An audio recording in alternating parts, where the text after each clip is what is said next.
Hello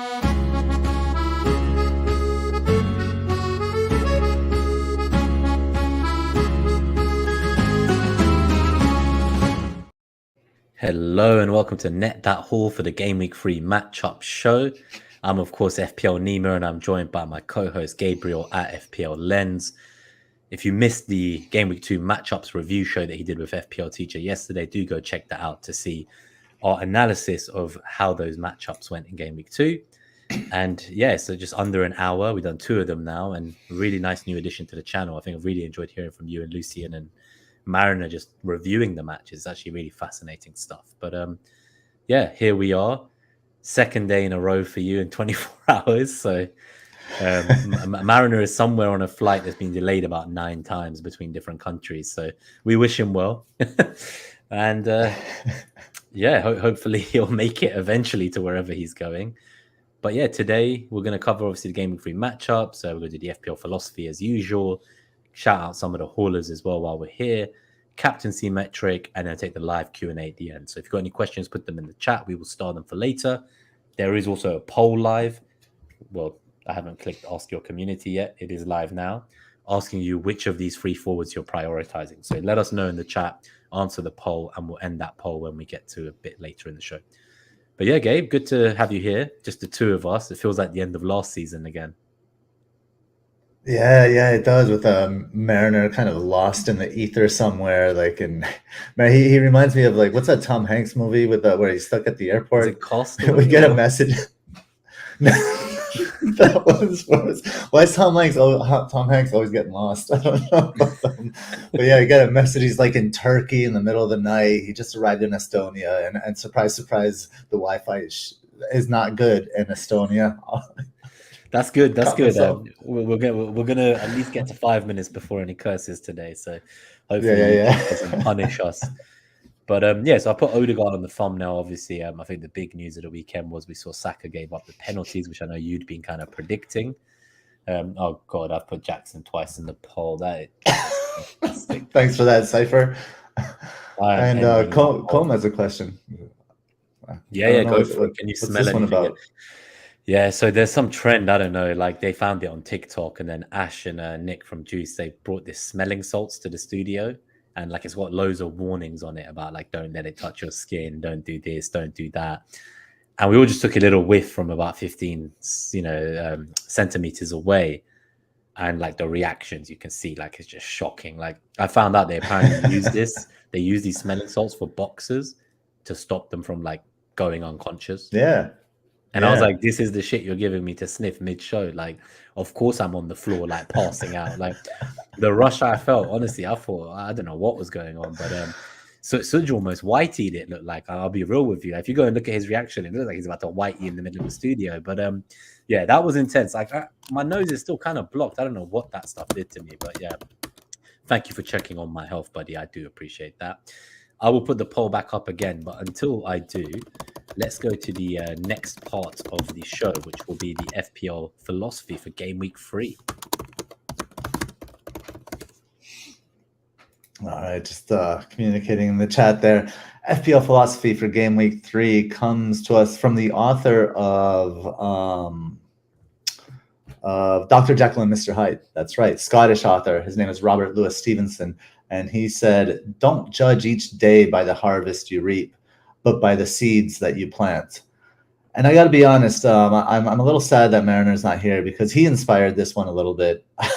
Because he was judging the lack of harvest he was reaping pretty hard this week, wasn't he, in our chats there, Nemo? So I wanted to kind of like redirect his focus. He is, for the people that don't know, Mariner's considering a wild card. That might be the right situation for some of you, but think of it as seeds that you are planting, not as like a judgment of maybe the initial team that you selected, but a recognition that there's some fertile ground where you could plant some seeds with a wild card.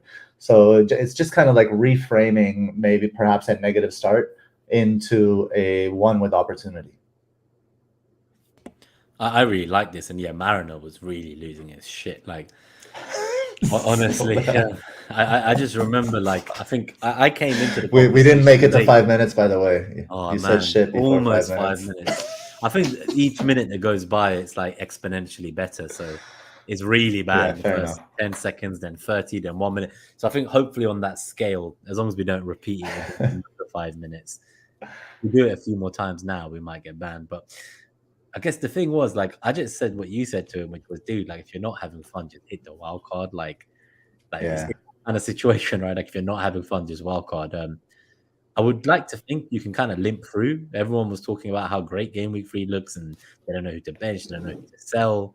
So if it was me, I would take like a one last punt, maybe do something rogue, like get Sterling in for a week and then wildcard next week or something. But I guess we'll see whether he manages to survive his inner Hyde. Yeah, is Dr. Jekyll We'll see and Hyde is exactly. the monster, right? Yeah, Hyde is the monster. Yeah, Hyde is the monster. Yeah, so hopefully the Hyde inside him doesn't come out and rip open the wild card. But if he does and he's having fun, all good. That's a great quote in itself as well. Survive the inner Hyde. I like Well that. done, Nemo. I wish I'd met Robert Louis Stevenson when he was still around. I think we could have got on. But yeah, I think you're right. Like we're judging our harvest by what we're reaping, and like that was basically not points, no points for the last couple of weeks for certain assets, like Bruno, Mhm. Rashford, Martinelli. At the moment, people are worried about Saka with the penalty situation. But the reality is, like, how much has really changed since the 6 weeks people spent tinkering in preseason? And we've had like two teams haven't even played two matches yet. The other 18 have played two matches. I think United just played like a friendly against Burnley. They played one against Everton, I think, the week before. Arsenal played one against Luton or someone when Luton didn't have the game. Like, Premier League clubs are literally playing friendlies in between matches to just get like fitness up and like get the fringe players out and look at their squads. But the transfer window isn't even closed yet. There's so We much to still come. know There's so international little. break, yeah. So there's so Yeah. little that we know. So I I, don't know. I'm, I wouldn't I'm panic. gonna take a I'm gonna take a question real quick here, just as it relates to philosophy. As before we move on, it's from Cipher993. So, Gabe, what's your favorite philosophy quote? So, I mean, I struggle in general with questions of what's your favorite, because it largely depends on my mood. Like, what's your favorite color? Well, it kind of depends on my mood. What's your favorite kind of music? Again, depends on my mood. And it's kind of the same with these philosophy quotes. But what I'll say is, like, the type of quote that I like. I like quotes that remind us that we like to not equate who we are with what we do. To kind of like there's what we do, and that's like kind of like subject to results and stuff like that. And there's like who we are, and who we are is like these processes. We are processes, so we need to act like processes. So reminders of that are the types of quotes that I like. Nice. All right. Let's so we're 8 minutes in. I think we can go to the matchups, but while we wait to go to the first one, which is obviously the Friday night fixture, Chelsea home to Luton, let's just shout out a couple of the haulers in the chat. We've not had the opportunity to do this as often recently, but seeing as we're catching you 8 minutes in instead of 20 minutes in, hopefully we can just keep it flowing if we do most of it now first. So evening from Colm, good to see you, buddy. We have a Blue Danube Joe, good to see you. Rubber Ducky, Quack Quack Wildcarders. He's also there trying to encourage Mariner on the wildcard. We have FPL Discomfort. Good to see you, buddy. Thank you for gifting the subs. So I'm just sending you a private message. But yeah, I obviously got FPL Glasto. Evening. Good to see you, buddy. Claire, lovely to see you tonight. Cypher. Yep, I fixed the poll now. Sorry about that. Fantasy Pavilion. Our boy Jara, good to see you, buddy. Prince Ohaka. I wish I could. Please tell me if I'm pronouncing it. I think I asked this from you last week, but Prince Ohakwe? Oh, Like Hakwe, that sounds good. Ohakwe. Please let me know if that's terribly wrong. I do want to make an effort to get your names right. C Hunt asking no Isaac in the poll. He's actually got none of the three in the poll. No Jackson, no Alvarez, no Wissa. He's gone straight in for Isaac. Got Ballroom Jam. Good to see you. Nehal, where's my Alvarez gang? Calvin, thank you. Good to see you, buddy. Thanks for tuning into my appearance last night.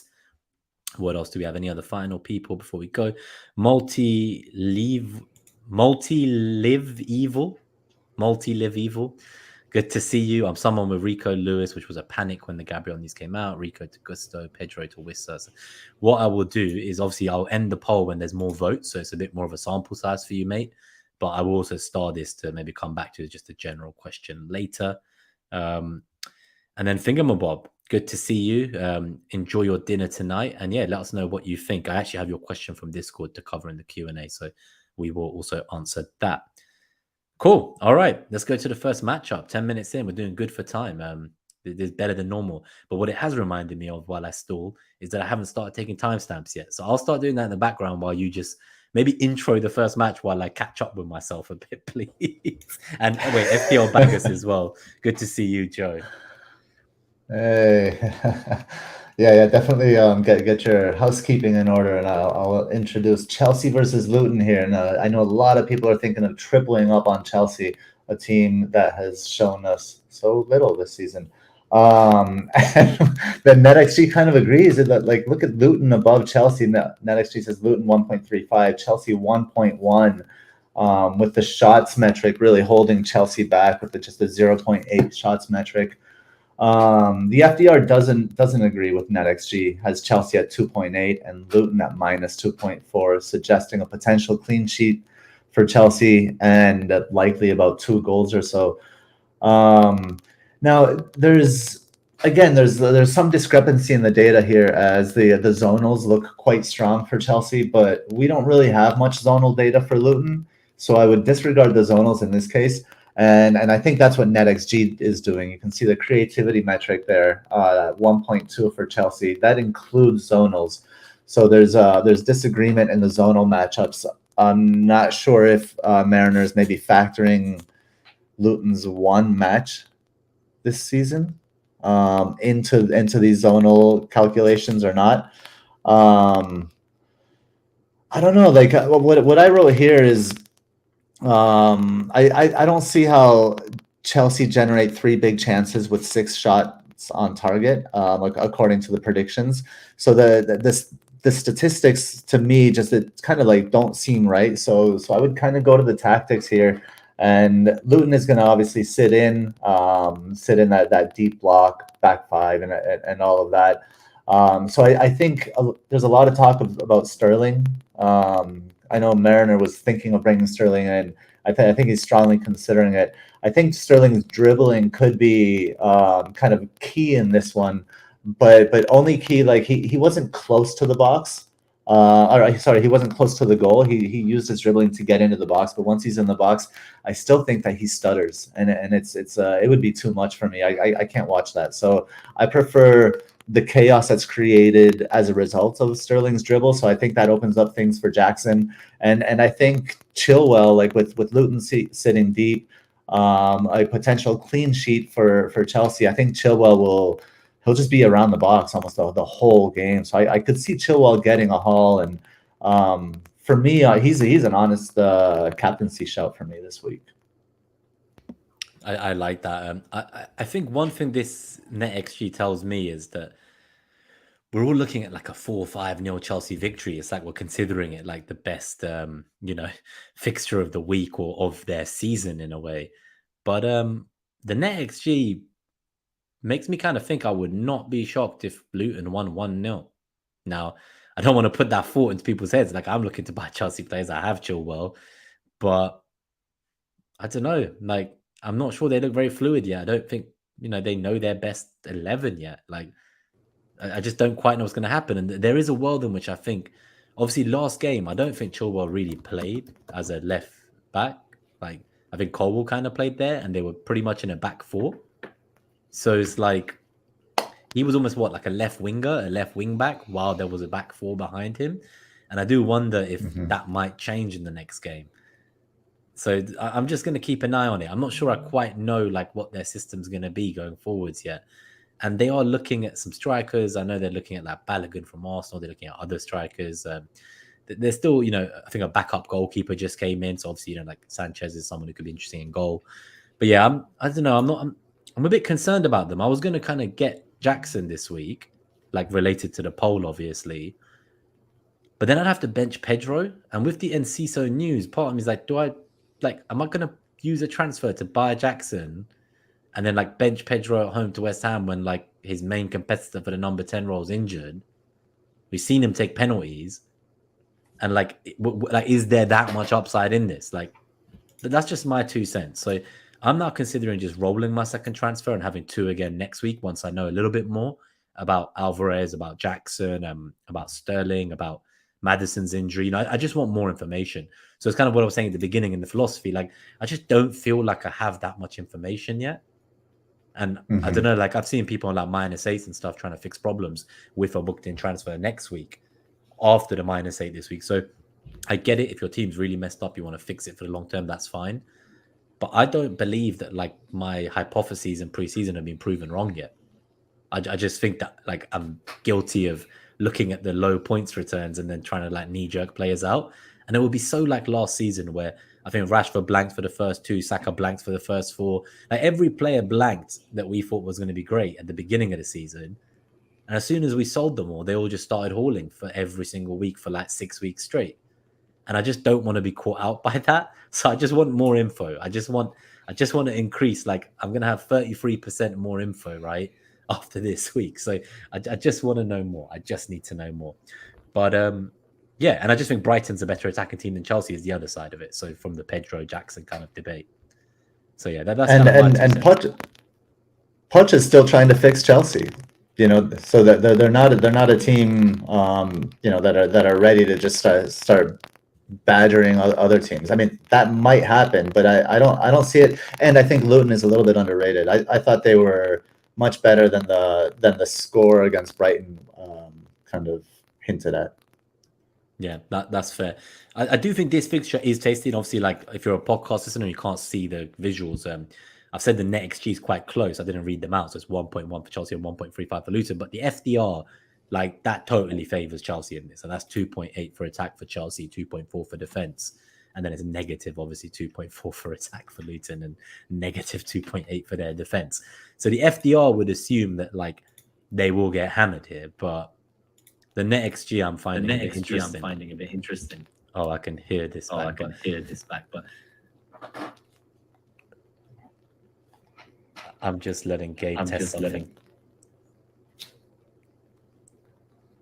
I've not frozen, guys. Well, we've not frozen. Okay, I don't hear myself anymore, so I think that's a good thing. Yeah, sorry, we're just trying to fix some kind of crackle in the background. So do let us know if it sounds better and if you do hear anything strange or any technical gremlins. But yeah, I think as Colm says, right, like Chilwell, like he seemed to be playing left wing or second striker. Like he gets into such great positions. So I'm not against that captaincy shout, but I'm interested to see where he ranks in the Gameweek 3 Captaincy Metric when we get there. Hi Yun, we're going to star your question. We come back to that in the Q&A. Same with you, Amon. So when we do the live Q&A, we will come back to that. I'm just seeing if there's anyone else. Spence, good to see you, buddy. Amon, Luton's going to score. Oh, you guys crack me up. Kabore is going to give Chelsea hell. I see suddenly everyone seems to be anti-Chelsea. But yeah, I just honestly don't think this is as good a fixture as like it's made out to be. Like I had this debate with someone today about Jackson and Alvarez, and they were like, you know, Chelsea's next 4 look great and they're like better on paper than City's. And I kind of went down that argument again of like, yeah, but you got to look at like the strength of the team, like who's playing.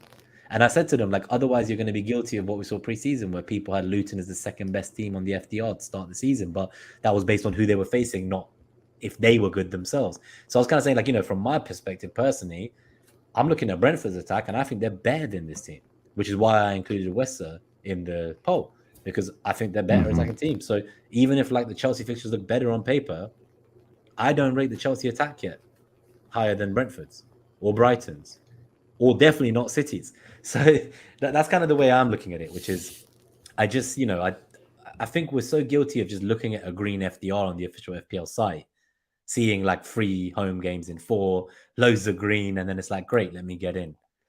But yeah, let's see how it goes with Jackson. I think he is a very exciting talent, but I think he's just very raw. And my understanding was, Gabe, he didn't start so many games last season. It was only towards the end of last season where he basically was like the most informed striker in Europe at the time. But it was a limited number of games. It was like 9 goals and 7 assists or something in like 16 starts and 10 games. So yeah, I want to see how he does more so. But yeah, I'm going to wait and see. Let's go to the next fixture. I'm sure we'll talk about Chelsea and the captaincy metric anyway. So let's 20 minutes into timestamp that. We're going to go to Bournemouth v Tottenham. What do you think about Tottenham away against Bournemouth? Tottenham look very good this season. They look unrecognizable in the way they attack compared to years of old, right? Like, I'm actually starting to get concerned that like Ange is going to make them into a force and that maybe they can get top 4 this year. And I didn't think that was possible preseason. So I'm having my mind changed.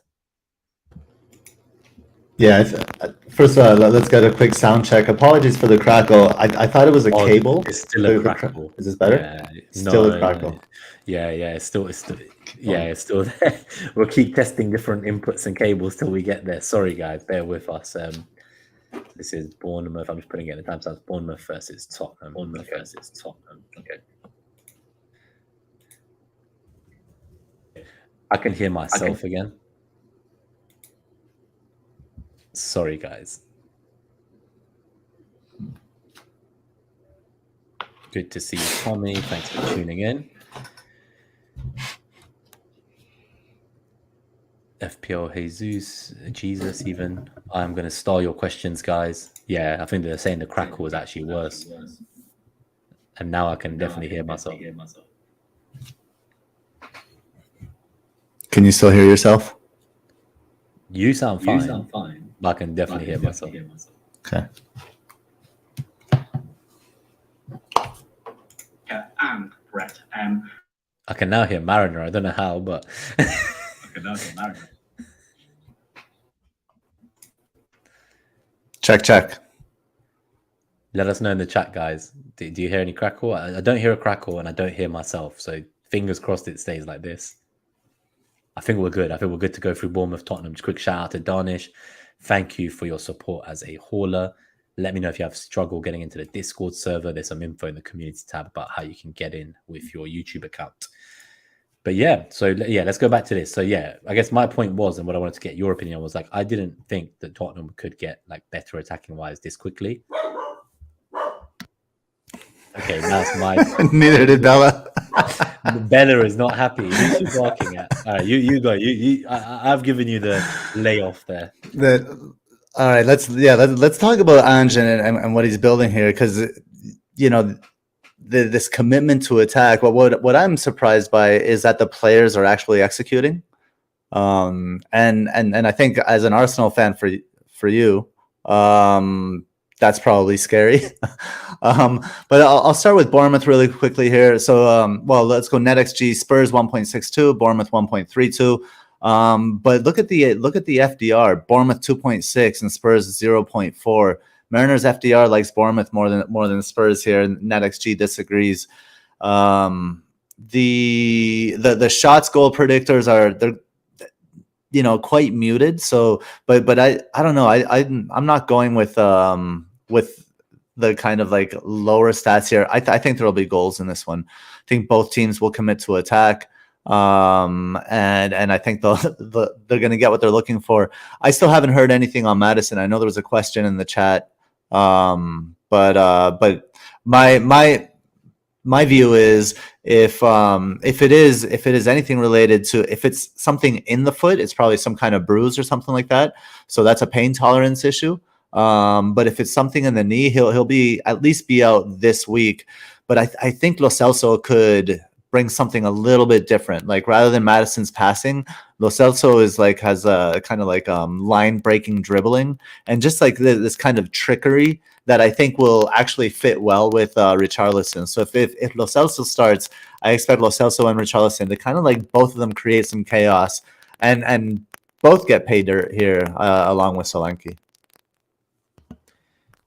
I guess I just want to add on this kind of Maddison stuff. So obviously I was with James yesterday and he's a big Spurs fan. So he said that like there was talks of like Maddison could maybe even make it this week, but he says he does not expect him to start. But it's what you're saying. I think it's a pain tolerance thing and he will be back soon. So I think if you have him and you don't have a Salah team and you can kind of bench him, I wouldn't be looking to sell him on. I think their fixtures look really good. I'm actually trying to make plans of how I might be able to get to Madison by like game week 5 or game week 4, especially after the kind of international break. So yeah, I think if you have Madison and you've got ample bench cover, I think that's the plan. So yeah, I'm going to unstar that one. If there are questions specific to the matchup, we will obviously answer them kind of there and then so that we can save it and make it relevant. Anything else from you here about Solanke? We have a question from Multi-Live Evil about, is Solanke a good shout short term?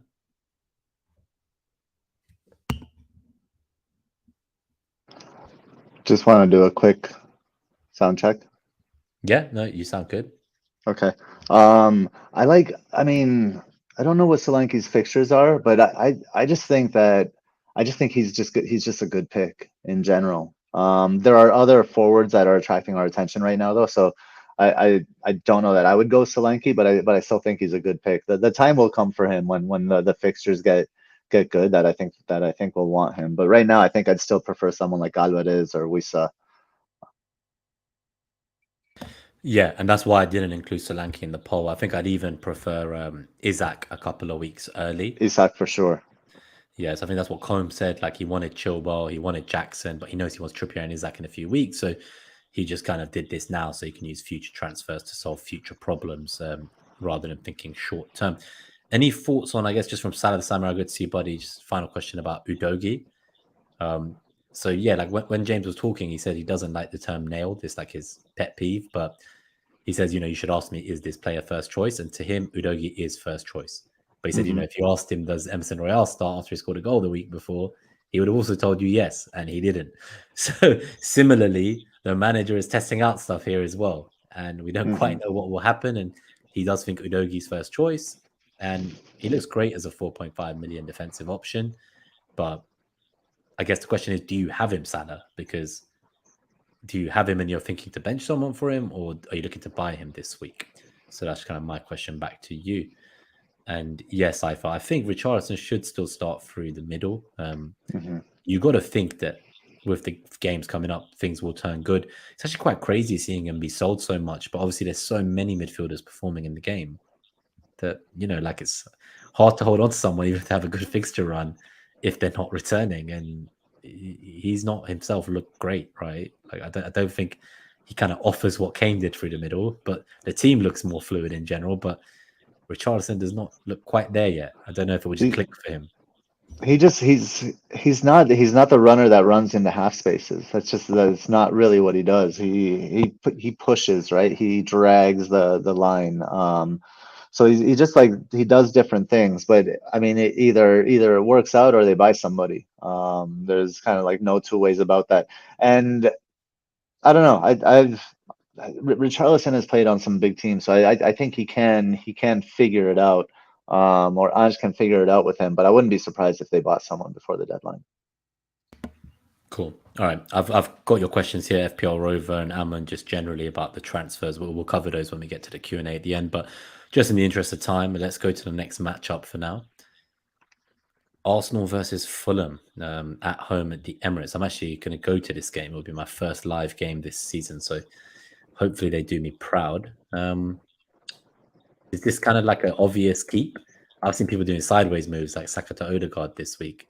Like surely you kind of just play the one you have and reassess, right? Like next week. Is that crazy? Like why are people? It kind of reminds me of last season, right? Like we did Martinelli to Odegaard back to Martinelli. Like I just don't get it. Like again, how much has changed? Like is Odegaard even on penalties, or was it a one-off? Well, yeah, let's start there. I think like it could be whoever like Odegaard that we know now requested it, right? Saka it seemed was going to take it, but we don't know that for sure. If Saka, if Martinelli gets fouled and wins the actual pen, will he take it? Is it like whoever wins it takes it? I honestly I don't know what Arteta's doing yet. I don't think we know yet. There's only been one pen, so. But I think what's changed for Arsenal and why people are thinking of selling players like Martinelli, it's just that reliance or the kind of like they've forgotten about the left side in terms of creativity, and everything is just going Saka, Odegaard, Partey. I think Ben White gets involved in this one on that right hand side. I think he does come into the side. And at the same time, it's an easy matchup. So if Fulham shift everything to their left to try to stop Arsenal's right, then it's going to be on for Martinelli. I think the one player for me, I pegged Havertz at the beginning of the season, and one, I thought he'd be on pens. It doesn't look like he is, and two, he's making the runs, but he's not part of the play. I expect that when the play does go to the left, it'll go to Martinelli first. So I think I have Havertz, and Havertz I think is a sell. But Martinelli, Saka, Odegaard, I think you have to hang on to these players right now. I think that's totally fair. I do think obviously there's been a lot of kind of new signings, like a lot of players who haven't played together, and I think that reliance on the right hand side is mainly because it's the same kind of trio, right? It's the kind of the White, Odegaard, Saka trio. They've already got their positional play and relationships built up, but when you look at Martinelli all on his own, he's missing Xhaka, he's missing Zinchenko, he's missing Jesus. Like, he's actually missing the entire group of players he played with. Like, all the relationships he built, all the chemistry, all the positional play, he's having to relearn it with new people, right? And even the players themselves, like Havertz is playing as left centre mid, he's playing as a striker. In the first game, Partey inverted in to the midfield from right back, and Rice played on the left of a diamond, but the game last weekend, it was still Partey inverting from right back, but he actually stayed on the right mainly. Mm-hmm. And this time Declan played as a lone six in a way. So it's like there's just so many changes happening that I think you're not going to quite see Arsenal purring or looking that fluid necessarily till these relationships get built up and the players spend time together on the pitch. I do think the importance of Zinchenko and Jesus as kind of technicians in that team who will be able to kind of improve someone like Havertz so he has someone to play off that will benefit him later. But obviously only Zinchenko seems to be back at the moment, and I don't think Jesus is. So I think generally if I had free Arsenal now, I just keep the ones I have for this game. But then there's the one question mark, which is, as you say, if it's Havertz or Trossard, maybe they are a sell actually, because unlike Martinelli, Saka, Odegaard, these guys, like they're a bit more of a risk. And then the other side of it is Gabriel, right? And I think that was a question I got, just trying to dig it up. It was on Twitter from Dominic Hurst at FPL Bod. And he just wanted to know our thoughts on Gabriel. So I thought we'd do it in the Arsenal section so he can come to this timestamp. And yeah, like I guess the question there is like, what's going on there, right? Because they asked him in the interview, did has the selection in the first 2 weeks been dictated by these rumors of a Saudi move? And he said, no. Games that I thought were going to happen, happened. And I played the team that I wanted in attack and defense for the games I thought would happen, which happened. So read into that what you like. But I called this preseason. I said Arteta is going to be like Pep levels rotation in the back line. 25%, I think, of the players he signed are defenders. If you look at the subs he's made over the years he's been here, majority of them are defenders. At the end of the game, when he was holding on, he subbed on Jorginho, Kivior, Zinchenko, Gabriel. Like, I was in shock. I was like, wow, like what? We're at 10 men. And he just suddenly got them just passing around, keeping the ball at the end with 10 men in a wing somewhere. Like, I was honestly, I don't know if you saw that passage of play, but I was in shock. I was like, what is going on? Like, I thought it was FIFA, mate. I was like, how are they doing it? So, well, I don't know what he's going to do. Yeah, but I mean, while all of that is true, and there is an added solidity, and I wrote here in the article, like Arsenal's attack looks constipated. It looks like there's a lot of buildup, and not even and there should be more coming out from that buildup. And I think it's constipated because of the just not even chemistry. It's I think that the design needs to change. So what I would counter to that is last year we were way more gung-ho, as you say. It was like a creative, exciting force bombarding teams going forward. This year, the games may not have looked convincing, but I think I do wonder if this new system is actually about control. So it's less about creating and it's more about just like suffocating teams. I don't know what you think about that. So here's what I think, and maybe it's a philosophy quote. Possession without penetration is just masturbation. Maybe that needs to be the philosophy quote next time. But no, the reason I mention it is, so if you actually look at the numbers, I think it was Mike Halpin, one of our friends at the show, obviously, he said that like when you looked at like the first game against Forest, like the possession numbers, I think it was like 900 passes. I mean, the possession numbers and passing numbers were like more than any game we had the entire 22-23 season. And then when you look at like when we were with 11 men against Palace away as well, it was again like wild compared to last. So I do think you're right. Like we're just not creating, but we're like just trying to control games more. Because last year, if you remember, we couldn't control games for long. Like we control it for a period where we like go forward, bombard forward, and then the other team would come at us. And it was like a basketball game at times, and we were conceding so much. So that's why I worry. Like, what does this mean long term for the attack? Because if you persist with this system, it's what you just said, right? Your quote. I'm not going to repeat it, but it's basically that. Like it's like we're having control. And maybe that's better for Arsenal defensively and for their defensive assets, but they're going to get rotated apart from Saliba.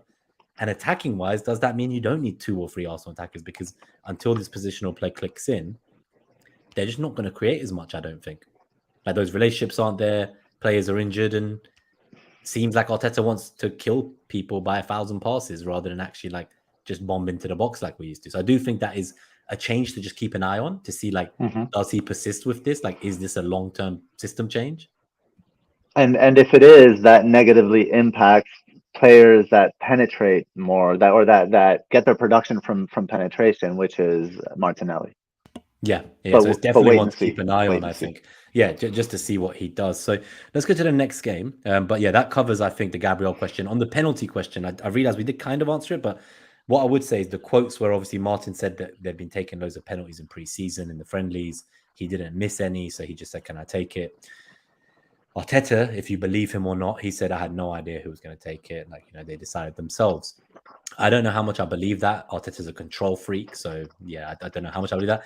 I have this theory that they're going to rotate them and they're just making up these quotes because they don't want any future goalkeeper opposition to have any idea who to prepare for. So I can see Rice taking one. I can see Havertz taking one. I can see Odegaard taking one again. I can see Saka even maybe taking one at some point. Like, so I don't think it's like, oh, Odegaard's on penalties. Like, I do think it will be game state specific. Like, if Odegaard's on a brace and we're winning 2-0, maybe Saka will give it to him again. I'm down with that theory. I think that makes sense. I think that's what they want to do. They and want they've to make done it it before. difficult to predict, right? They don't want oppositional goalkeepers to prepare for a certain pen taker. They don't want them to know. And I think that's currently my theory. So let's see who takes the next one. But hopefully that helps you a little bit with your question, buddy, on Twitter. So Brentford versus Palace. It's been touted as a tough game. And it's one of the reasons I'm wondering whether I wait another week for Mbeumo. But I kind of feel like I need him. Am I just chasing points? I heard what you thought about him in the review. I know you said Wiss is obviously the kind of the focal spearhead, but Mbeumo has a lot of routes to points. A lot of routes to points, and so many people are buying him. I went in for price. I sold Havertz for Mbeumo. Havertz was going down, Mbeumo going up. So I'm with one of my free transfers. I just went for the crowd to make some money at that early stage of the season, take advantage of some price rises. But I don't think this is a fixture to target. No, if there's anything that you can do to wait, if there are other transfers you can make, I prefer other transfers to Mbeumo or Brentford assets this week. I do think Edouard, so Lucien, FPL teacher, mentioned that Edouard has been kind of like the tip at the chances for Palace. So I wonder if he could get something here. Brentford have at times been weak kind of centrally in central areas like that. So Edouard could come in with another goal. But the one I really like in this one, the kind of the darling for this fixture for me is Ethan Pinnock. Headed matchup 4.0. Pinnock, leader of the team. He's been there for a while. He gets his goals every once in a while. So I just like his upside here. So Pinnock is like, he's in a lot of my draft leagues in formats where you get points for like the actions you do on a pitch, not just like goal, assist, clean sheet. And my guy's getting like 25 to 30 points for both the first 2 weeks so far. He's just hoovering up points. Like I assume that makes him a bit of a bonus points magnet from an FPL point of view as well. But obviously it's limited ways to get to the points. But honestly, he looks fantastic. So I know Henry's another kind of cheap defender that is quite exciting. But I do think with these fixtures Brentford have, if you had Gabriel and you didn't want to kind of go all the way up to maybe like a City defender, or you already have Chilwell, I don't see anything wrong with going with a Brentford defender. I do like their fixtures. I could see this being a 0-0 or 1-0 either way. So I do get like why you've gone for Mbeumo. Like the price is just going to keep going up. I may still go for him yet, having missed the price rise, but I just thought if I can get on one more week and just pray that Palace are good enough to keep them quiet, that's all I'm praying for. But I think it's a lost cause. I think I should have put that shield on my back, and I'm going to regret not having him. I'm worried about. Well, that's how you play the game. I know, but yeah. So in my mind, you're like Captain America. Yeah, so I was honestly looking at like the EO of my players, like say like Pedro and Salah, which was 40 and 30%. And I was looking at like how many times they've been sold this week. And then I was looking at like say Mbeumo, who was already like 34%, and then he's being bought.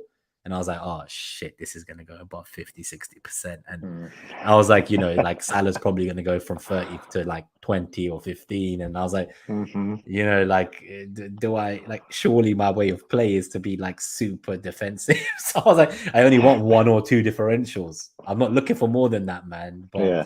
I'm being brave. I'm going with the view that I back Pedro for 1 more game before I move from Mbeumo. That's the way I'm going to try and take it. But yeah, I think 0-0, 1-0 is my view here for this game. I guess any thoughts on Eze? So saw a few people selling him.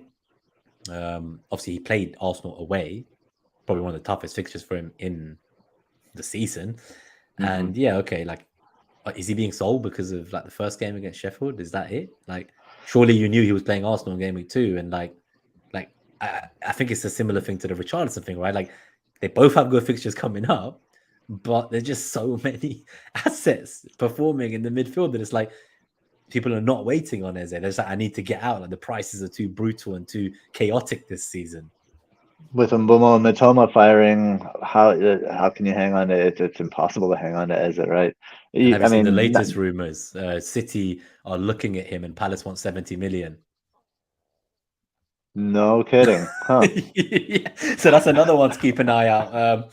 My God, they just signed the winger Doku, right? And then now they're looking at Eze, and I'm like, oh, okay. We were talking about like KDB's out and like there's less rotation. I was like, they're just buying a bunch more players. Like this isn't looking good. Shit. I hope Eze stays. I'll be gutted to see him leave Palace. It'll be nice for him and Elise to stay and kind of get another season together there. But yeah, I'm interested. You mentioned Edouard because I think he's someone who wasn't even in my poll. No one talks about him. So it's good to see you guys yesterday as well, Lucian, actually talking about him and analyzing the game and assets that people are just kind of ignoring, I think. But yeah, that is, just wanted to mention Edouard, shout out to him. But yeah, I think Pinnock, Mbeumo, Wissa, Henry, they're all on my radar. I'm going to end the poll actually because, oh no, we'll do it after the City game because we've talked about Jackson, we've talked about Wissa. So really, like once we do City and Alvarez is covered, then I'll end the poll. And we'll see what the votes are at then. We can make a decision about what people are prioritizing. But should we, any final thoughts on this, or are you happy to go to the next one? We can move on, I think. Cool. Okay, Everton versus Wolves. This is the Jordan Pickford game. Like it's like you're praying he does something. Like because honestly, like I don't even know why I have him at this stage. Like I'm just like, what the fuck am I doing? Yeah, fair enough. You picked the keeper. You picked the goalkeeper on a really bad team. That's what happens. And Wolves aren't the slouches that we thought they were. I mean, they still can't finish. So point for Pickford there. But they have the players to create some chaos. So what I wrote is like, look, this is like lack of creativity, poor finishing, error-prone defenses. This is just going to be like one of those random kind of games, and I think Doucouré would be in a good spot to score against Wolves, and then Sarabia or even Huang can get something out of some chaos against Everton. But I wouldn't expect a clean sheet and for either one, and I wouldn't expect anybody to haul really. Maybe 1-1. Yeah, no, that's fair. I really don't like your 1-1 shout. I'd take 0-0 or 1-0 for Everton. I need some fucking points at this stage from this bastard. But yeah, it's looking like a really bad pick. But if you can't have him for these fixtures that are ahead, then it's like these are the fixtures I bought him for, right? Like it gets really bad after game week 8 and 9 and probably wildcard him out. What are your thoughts? I guess when we get to City, we can talk about their defensive options. But I've seen a few people go from Pickford to Edison this week because they don't know what else to do with their move. So they're kind of lumping up that 1 million. They got loads of money in the bank. They don't know what else to do. And they just feel that that's, less rotation risk than the City defenders themselves. But yeah, I'm not so sure. I think I would still prefer to have, because right now, look at Areola, right? He's kept no clean sheets. And he still has, is it more points than Edison after 2 clean sheets? Yeah, I think I the don't think you need to Edison spend a lot. Like, I don't think you spend a lot in goalkeeper. Like, that's not like, even if there's 30 points difference at the end of the season, like that 1 million could be between a 5.5 million and a 6.5. The one thing I'll say, like Wolves finishing is so bad, and what Pickford owners can hang their hats on is the shots on target goal predictor there, with 59% chance of clean sheet for Everton. So there you go. That'll give you some hope. Thank God. We've got this one from Cypher. I think we just cover it while we're here. So would you still consider Leno a replacement for Pickford, even though Fulham are looking very leaky? No, I think Leno's out. Fulham are too bad right now, and I mean, Flecken. I think Flecken's the best 4-5, right? Goalkeeper. Yeah. I'm trying to think. Is Sanchez 4-5 for Maybe Chelsea? Sanchez is 4-5. Maybe Sanchez. Maybe, yeah. I don't know. I think I prefer Flecken. Sanchez is not a good goalie. He's not good. That's fair. Most teams he's been on, he's been benched. It's shocking that Pochettino actually spent money on him, I think. Maybe there was a time for Kepa to finally go. Oh, Amund also mentions City are also looking at Nunes from Wolves. So they are in the market still, and they are looking, and they're looking for many players, it looks like. Hunting. So I'm concerned. Yeah, I'm concerned. The shark is hunting. I don't really think there's much more to say about this match. I think it definitely doesn't warrant any more airtime. So this will be the quickest matchup of the week. Sorry if you guys in the chat complain. I know last year there was times when you guys would say, why are you skipping over matchups? Like, I want to talk about that shit 4 million player in my team, 5th on my bench. But at least we covered it more than last year. But this is a more exciting game. And I think we have a lot of decisions to make. It's Man United versus Nottingham Forest. So, I just can't see selling a United player before this. I think that's a bit mental, personally. But I will be asking questions after this because obviously they play Arsenal. The fixtures are, I think they play Brighton as well. So if they don't look convincing in this game against Forest at home, I would be open to moving one of them on. Like I'll be like, you know what? I'm going to get a City defender instead of Shaw, or I'm going to get Maddison instead of Rashford or something. Like, I just think there's, as you said, there's so many players performing. I don't know if I can handle a third week of United just looking lost out on the pitch, but they genuinely just look lost. I mean, with go ahead. So the one positive is there seems to be rumors that Højlund is fit and might play this weekend. So I think if Rashford does move back to that left wing and we see Højlund play, whether it's off the bench or start, that might make things more interesting. But as it stands with no striker, it's not looking great. I mean, I think after this fixture that they're a hard sell. I think regardless of what they do, I think if Rashford goes off, right? I'll still probably sell him next week for Maddison. But you have Bruno, so will you keep Bruno over Rashford? Is that the thinking, or? I would keep Bruno over Rashford, yes, because even when Højlund gets in there, I just think he takes chances from Rashford, whereas he provides a good outlet for Bruno to still produce, and Bruno's still on pens, and Bruno's cheaper. So I think Bruno is the obvious cover there. If you even want cover, I think going without United is perfectly fine. So I don't think Bruno's a hard keep either. What do you think about Mount's injury impacting this? It sounds like he won't be back before the international break. Do we assume that Eriksen then just kind of comes back in? Like, is that kind of the main change that's going to happen off the back of this? Is that better for the other players? It can't be worse. Yeah, I guess Mount almost. I don't think I saw him on the pitch in the last game, but what I mean, Mount. If you want to find Mount, find the ball and look behind it. Mount is chasing it. He's just chasing. He's got no head, and then he's just out there like a kid chasing a ball. And then Casemiro is left alone in space to kind of cover. Mount's not recovering balls, and then they come back with a counterattack, and Casemiro's in too much space because Mount is lost in space somewhere. So I think Eriksen will bring some let's just say intelligence to the midfield, and it should make them a little bit more organized. I don't know how it'll impact Bruno. It's quite Bruno interesting. Yeah, because Yeah. in the chat, everyone's kind of saying like they're either keeping them just for this game and then moving them on, or we've got Cypher's already sold the United players for Foden and Mbeumo, so I think that's both Rashford and Bruno out. So that's a bold call, and if you get that right, you're going to be one step ahead of everyone who held on for what looked like a juicy fixture on paper. So I don't think it's that bad. Charlie asks if you could only have one of Bruno and Rachi, which do you choose?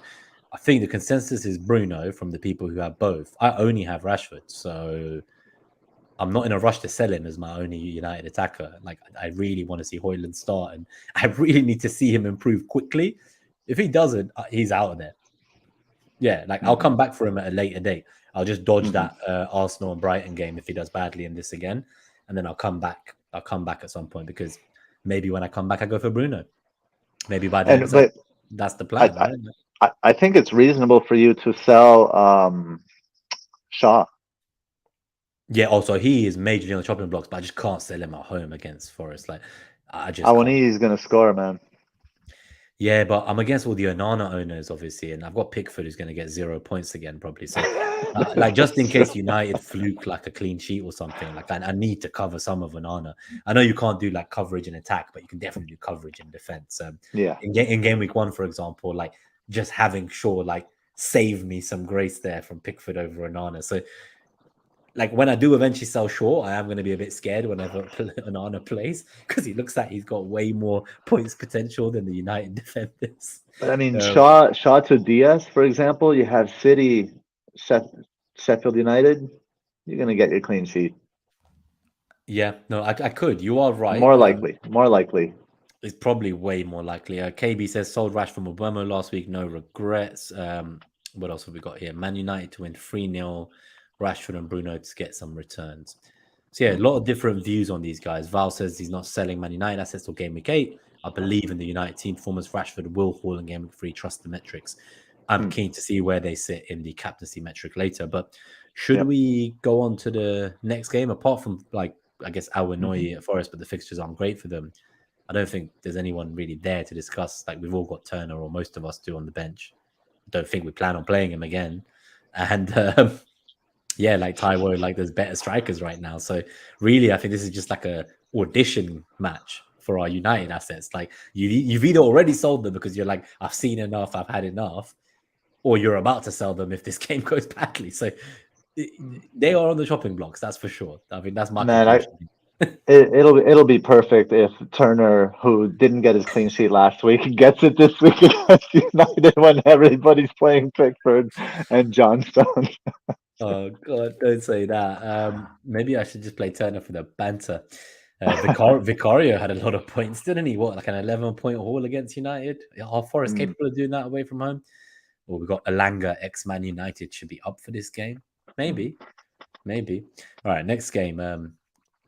Brighton versus West Ham. This was supposedly the last of the good fixtures for Brighton, right? In preseason, everyone was like, I'm going to sell S2 in game week 3. I'm going to sell Mitoma in game week 3. I'm going to sell March in game week 3. Are their fixtures actually really that bad after West Ham? Like, are not Brighton like one of the top attacking sides in the league? I understand there's a lot of attackers and there's a rotation and minutes risks, but do we not want players from teams that have so many opportunities to score and are so cheap? Like Estupinian, I think, has I'm pretty sure he has like the best attacking numbers, underlying attacking numbers in the league this season. And he's not even like a midfielder or attacker, really. So that's wild. That is fucking. Are people really going to still sell him? That's my question to the chat. Like, our fellow Estupinian owners, are you going to sell this guy? Because he's at 90% EO. Like, I was planning on selling him. I was thinking about it too at the time. I was going to get like maybe a Chelsea or City player. I'm not so sure anymore. Like, I think, but because of his EO, so Estupinian, like who's more likely to get a let's just say a return period, right? Estupinian home to West Ham, or let's just say Diaz away to Sheffield United. I still think it's Estupinian, goal or assist every time. I just think he's got the attacking threat in him, right? I just think he's got it. So you think the chances of a Estupinian attacking return is higher than the chance of a City clean sheet against Sheffield? No, I just think that the points that Diaz will get have a very kind of low ceiling, is what I'm getting at. Like, I think it's like 6 points every game. And yeah, he might get that 5 the next 4 or 5 games in a row. Until they play Right. Arsenal, I would not be shocked if City kept the clean sheet from game week 3 all the way to game week 8. So let's say he gets 6 times 4 games at 24 to 30 points. I just think Estupinan could, get 0 points in 2 or 3 of the games and then get 12 to 15 in the others. So I just think overall they'll be on par by game week 8. And that's the way I'm kind of looking at it at the moment. But also, now that I own Shaw, he's a much bigger sell for me personally than Estupinan. Yeah, I think if I didn't have course. Shaw, then I think Estupinan would still probably be my exit route to a City defender if I was going to get one. But now that I have Shaw, I'm like, you know what? I'm gonna bench one of like Estupinan or Saliba or Chilwell each week, and then just bring in like a City defender for sure. I think that's kind of where I'm leaning personally. Yeah. So this is where we start to talk about, like, is it better to bring in a City defender? Or is it better to bring in someone like Julian Alvarez, right? If I bring in Julian Alvarez, then I have to bench Joao Pedro. If I bring in a City defender, then it's for Estupinan. And that's a long-term move because Estupinan has a couple of difficult, or Brighton have a couple of difficult fixtures coming up for defense. In that scenario, it kind of makes more sense to sell Estupinan. So it's tough. They say don't sell, like, if you have a good player that's performing, don't sell them, right? Don't sell the good assets. And Estupinan is a good asset right now that's highly owned, so it's super risky. Yep. No, I think just the one thing to say before we go on is I think the FDR for the podcast listeners, I think we can't even illustrate this. Like, it's 5.8 for attack for Brighton. Like, this is insane. I don't think I've even seen 5.8 in the 3-4 years we've been doing the show. I don't actually remember seeing 5.8. Like, there's a higher one. You'll see a higher this one week. this show. Oh, fuck. Yeah, this week. Wait till we get there. That'll be a good one. But 5.8 is off the charts. It's massive. NetxG doesn't agree though with 1.66. It sees a more muted affair. I think I heard Suj on Planet FPL saying that Brighton, they just have West Ham's number. They just kind of own West Ham a little bit. So I don't know. Maybe the FDR is onto something, and it's reading something from the shots goal predictors. It's all green there. I mean, just to go for the podcast listeners to go through the matchups. 3.6 big chances predicted for Brighton. 7 shots on target. 13 shots in the box. Headed matchup even is up to almost 4. But I like Matoma in this one. I like the wide areas. So I think Matoma gets something here for Brighton. And Brighton, Lucian, you kind of pointed this out to us. Brighton are weak on the right side where James Milner is trying to play right back. So this might be when Ben Rahma kind of gets some action this season finally. I'm a big Ben Rahma fan. I am excited to see how they get on. I think personally, I wouldn't be surprised if West Ham score. I think Brighton will keep conceding a goal, like a game or so. I don't. That's why I said I don't. I'm not even looking at like clean sheets from S2 going forwards. Like, I genuinely do think they will keep conceding. So I think the 0.96 on your NetxG, I find that more believable than the minus 0.2 FDR for their attack. I tend to agree with the NetxG more here. I guess we talked about March, and I think the discrepancy of his ownership and Mitoma's, right, is wild. But I feel like people are overlooking the fact that they're all blaming content creators and template. It's not fucking that. Like, let's just step back and just fucking have a think. Like, we were all told Kudus was coming. Like, we were worried there was another attacking player coming. We were worried about minutes because that deal fell through. Shit changes fast. Like we said, the window's still open. Like, there's still so much to happen that we don't know yet about how teams are going to line up with what their first choices are. And no one wanted to take the risk against like a 30-something% Matoma against a 3% March when at the time they believed that he was a risk. Now, my question for you is about Pedro. Obviously, if Enciso's out, I know there's still other players that are a risk to Pedro, but there was a theory that Pedro would play like the easier home fixtures. And the quote from De Zerbi was along the lines of he's still got a lot to learn, but it seemed to be mainly about his off-the-ball work and pressing. And he said the same stuff about Ferguson. So he rates them both very highly, but he's like, they're young. They need to learn and improve this. So surely if he needs to improve on that stuff, is that not the stuff Brighton are more likely to be doing in tougher games or away from home? And so even if Enciso wasn't injured, I have this theory, and I guess we'll see how true it becomes, that if it's a decent looking home game for Brighton, I think Pedro plays them. And when the Champions League comes, there's a world in which he plays all the PL games instead, right? So I'm not so sure he's like that, a quick sell like we've all been thinking. I almost sold him last night, despite saying I wouldn't do price change stuff. I saw strikers were going up in price, Alvarez was going up, Jackson was going to go up and stuff. And I just held my nerve a minute. And I was like, no, I'm going to wait. And I'm glad I did, because I have some friends who sold Pedro already. And they're like, wait a second, like the Enciso news has come out. And they're like, what have I done? They're like, like, I think you could sell him if like he continues to not start, then sure. Like, obviously, but for this game at home with that FDR, like, I'm considering just playing him and praying. Like, just pray, man. Like, we knew he was a minute's risk, right? Like, we knew he was a minute's risk when we started the season with this guy. But like, what's changed? Well, yeah, we did suspect that. We didn't. I don't think we suspected that it would come so soon. And Claire's asking about Enciso's injury here. And then from what I know, he does have a knee injury that I guess that makes Pedro's minutes increases his expected minutes, I guess. But yeah, I think at 5.5, and Pedro went down in price from 5.6 back to 5.5, so you still didn't lose anything in that price drop. So I think at 5.5, he's not a difficult hold, and if we get word that he's starting or in a pinch, he can always throw him in there. So I'd rather move other players instead. I think, and if you trust him as a player, if you've seen him at Watford and you've seen him develop, then you may then you may think that he will develop this season. And he could start more and more. And then, as you said, as European games come into the fray here, if he fixes like the things that Zerbi wants him to do better, then like, what's to say? Like, he's a young player, right? Like, why wouldn't he improve if he's listening to the coach? The coach is setting him a challenge. And to your point earlier, and Cypher writes, I'm still laughing about your preseason metric suggesting Solly March, which you guys joked about, and he stopped for points. So yeah, the metric was right on about that. And but to your point, Nima, that the reason we joked about it was because it looked like that Serbi was trying to replace him, which means he's probably not very highly regarded.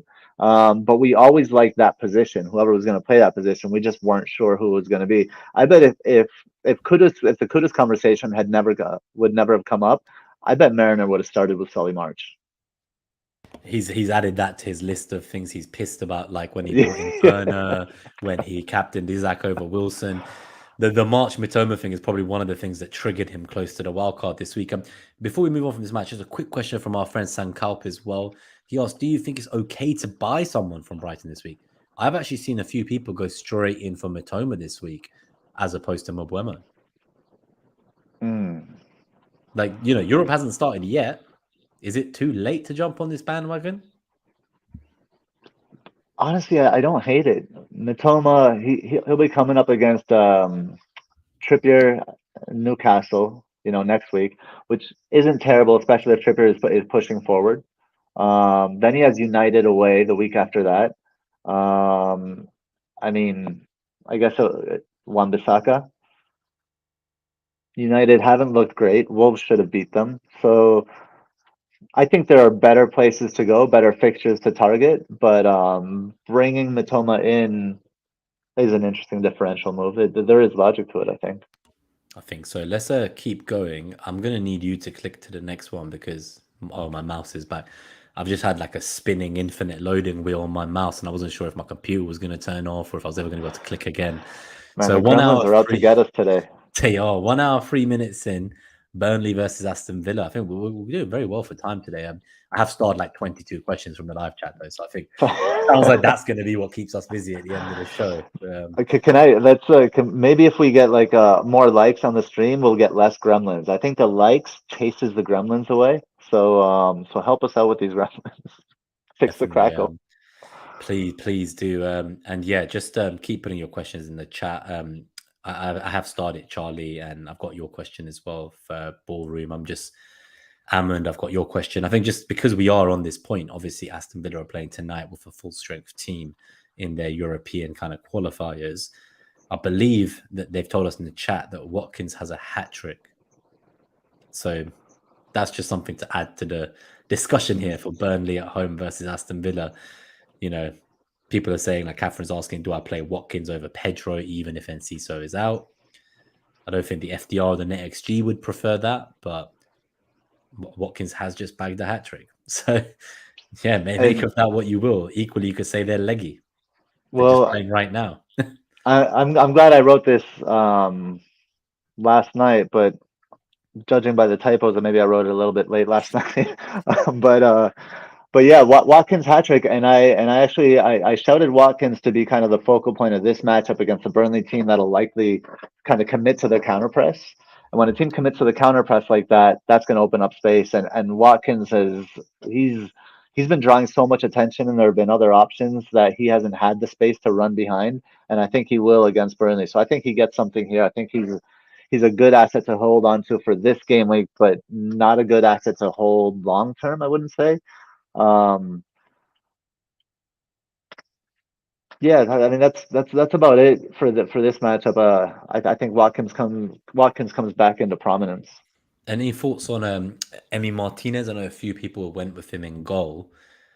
Do you still back that kind of Villa defense? Obviously, they had a really great period towards the end of last season where like players like Mings were just like the most transferred in player every week for like 3 months. Is this Villa team even more solid now with the likes of, like Carlos coming back from injury, Pau Torres there? Like they should still continue to be solid, right? Like I don't think we've quite seen what Emery wants to do yet long term. And I think it's similar to some of the other clubs we spoke about. Like there's a lot of like learning who he wants to use, what the system might end up being one day. I think they're still evolving. I'm not sure if that evolution will make them less defensively sound than last year ultimately, or if they're still just as sound. Well, I mean, I think they'll just be more balanced and therefore more sound. But if we look at again, I keep forgetting to read out the numbers here for the podcast listeners. Burnley's NetxG is actually higher than Villa's. It's a 1.13 at home versus Villa 0.95 away. So it does suggest a goal here for Burnley, and the FDR has Burnley at -0.9, Villa at positive 1.5. So it's somewhat neutral for Burnley at close to zero there. For the FDR. So a goal for Burnley shouldn't surprise us. The other thing, Luka Dean has a hat trick of assists in the game against Hibs. So I wonder if that'll come back, if that'll be a thing for a little while. But yeah, I do think Burnley scores. So I wouldn't be interested in kind of the defensive assets for Villa here. Fair enough. Time to turn the fan back off. Yeah, I think this game we'll move on from it swiftly. I guess, is it Burnley and Luton? There's rumours they may have a double game week in game week 7. That's one to keep an eye out on. But I think this season they have to give fans 6 weeks notice for games, and that kind of means that double game week would need to be announced like imminently, or I don't think it's going to happen. So maybe it won't. So Watkins has just been subbed off in the 69th minute. Welcome to the club. Nice. Cool. All right, let's go to the next one because I think actually just on Villa, one more thing. Someone was mentioning Leon Bailey's looking good. Like, is this his chance to maybe kickstart again? Like, I kind of felt like the RB was basically like them giving up on Bailey and signing another player to just do what they wanted from Bailey. But could this have motivated Bailey? Like, could he become an option down the line, or is it just kind of wait and see still with Leon Bailey? I don't really understand what Emery is doing tactically with Bailey yet. I haven't looked at it closely enough. So that's something I'll look at after this game week, and then kind of see what's going on there, because it's true he's been so productive, and it was so unexpected for me that I just don't know what to make of it. All good. I'm just dropping a link in the chat, guys. I would hugely appreciate if you enjoyed Net That Haul today or in general over the last few years. If you can support us in the Football Content Awards, it takes a few seconds to vote. I'm just dropping a link to the voting page on the Football Content Awards. You just need to go to the Best in Fantasy Football category and video and podcast, or whichever ones you prefer. And obviously, any other creators you like, do support them too.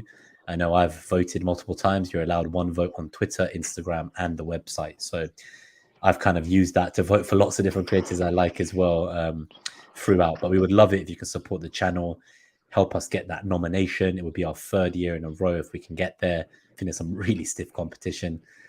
fingers crossed, little old Net That Haul with our 2,500 subscribers, very loyal subscribers, I must say.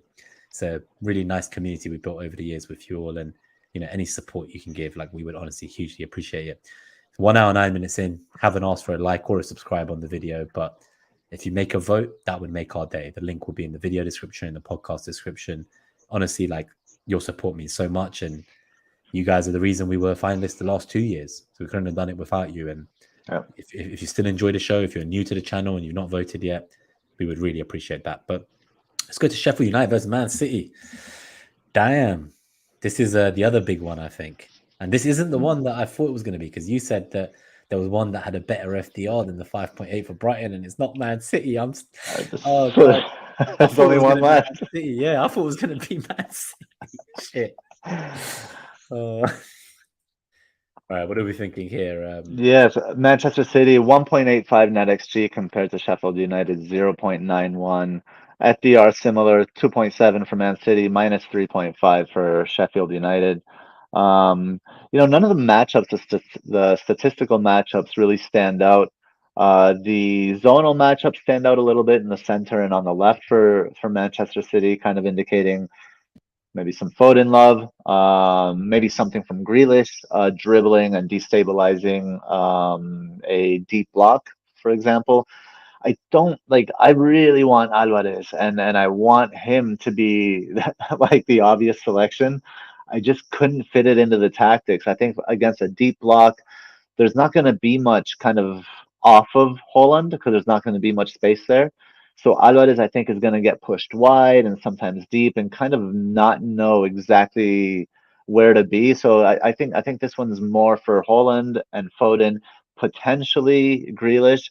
But I love the defenders in this one. Diaz, Akanji, Guardiola, just like beasts at the back. And I think Guardiola is going to kind of like step up into prominence and deliver more like long balls. So like his passing will be more involved, and he could be on some bonuses as long as the attackers don't go too crazy. Yeah, no, fair. I think for me, I'm only a Haaland owner. What I was. And last night, I kept looking at my team, Gabe, and I was like, what can I do? Like, I have 0 in the bank.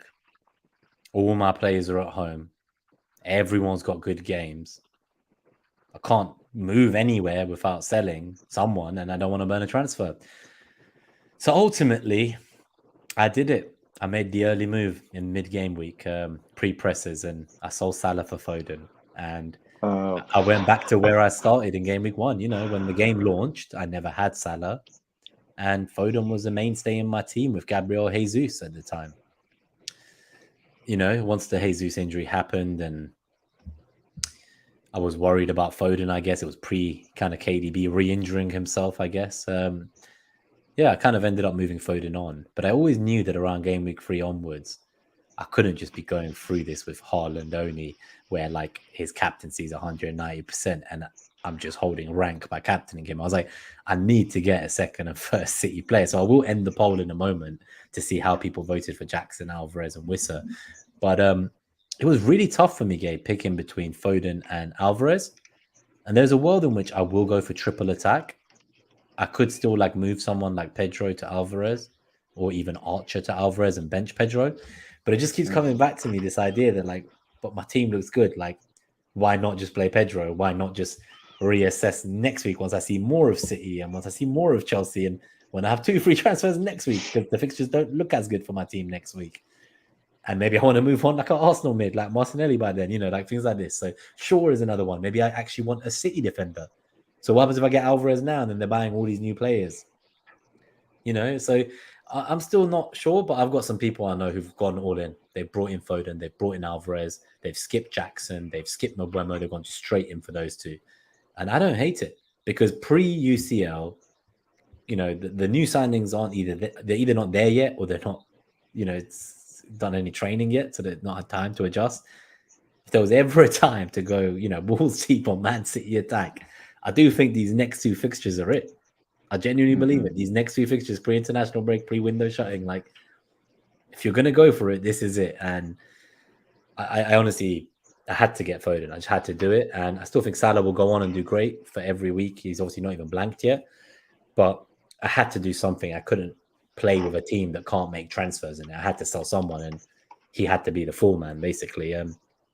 But do you have an opinion on that view? Like, of getting in someone like an Alvarez or a Jackson for me this week, or even a Mbuemo, and playing like a 4-5-1 or a 4-4-2, but benching Pedro? Like, I'm not really sure I love that. Not with the Enciso, without the Enciso injury, maybe. And then maybe, yeah. Yeah, but with that Enciso injury, no, that just seems bad to have that on the bench. And there are other ways in, right? You could sell a defender. Like, it's more likely that Pedro gets an attacking return, I think, than Estupiñán gets a clean sheet. So I would rather keep Pedro and sell Estupiñán for one of these monsters here, Diaz, Akanji, or Guardiola. That could be a really good option. So that's the other thing. Like, part of me is like, do I just go and like just get the City defender? Like, do I just I've got Foden now, right? So I've got one more City slot. Do I just go get the defender for the balance? Like, I told you what I thought. I think they're going to get like 4 or 5 clean sheets until they face Arsenal.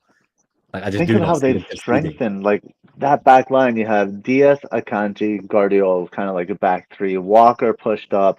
You have the defensive mids that are sitting in there. Rodri's sitting in there, and no one's getting close to them really. Like, it's not the days of Aymeric Laporte and John Stones will come back. And to have those four, I think they're going to keep a lot more clean sheets this season, and I think that was the point.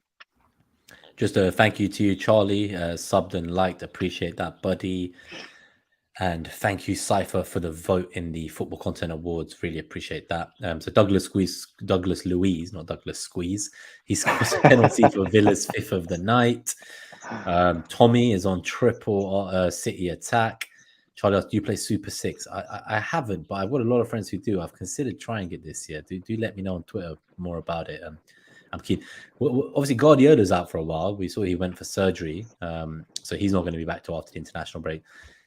Is there a narrative there that without him there, players like Foden and Alvarez and Haaland will just kind of do whatever they want? Like, he's not there to shout at them? Or will they be scared of the repercussions once he comes back? It's I don't think it's about that. Like, these aren't children. These are professionals. Because, he's such a control freak, right? So people were like, oh, if he's not there, like, they'll just kind of like be able to just play their own way a bit. Like, when the cat's away, the mice will play. Yeah, that's exactly what people are. That's the narrative I'm seeing out there. And I'm like, I don't know, man. This seems a bit far-fetched to me. Like, they're one of the best teams in the world. Like, they didn't get there by just doing whatever the fuck they want when the manager's not looking. Like, I mean, the manager might not be there, but the manager is still looking. Everybody else is still looking. The world is looking.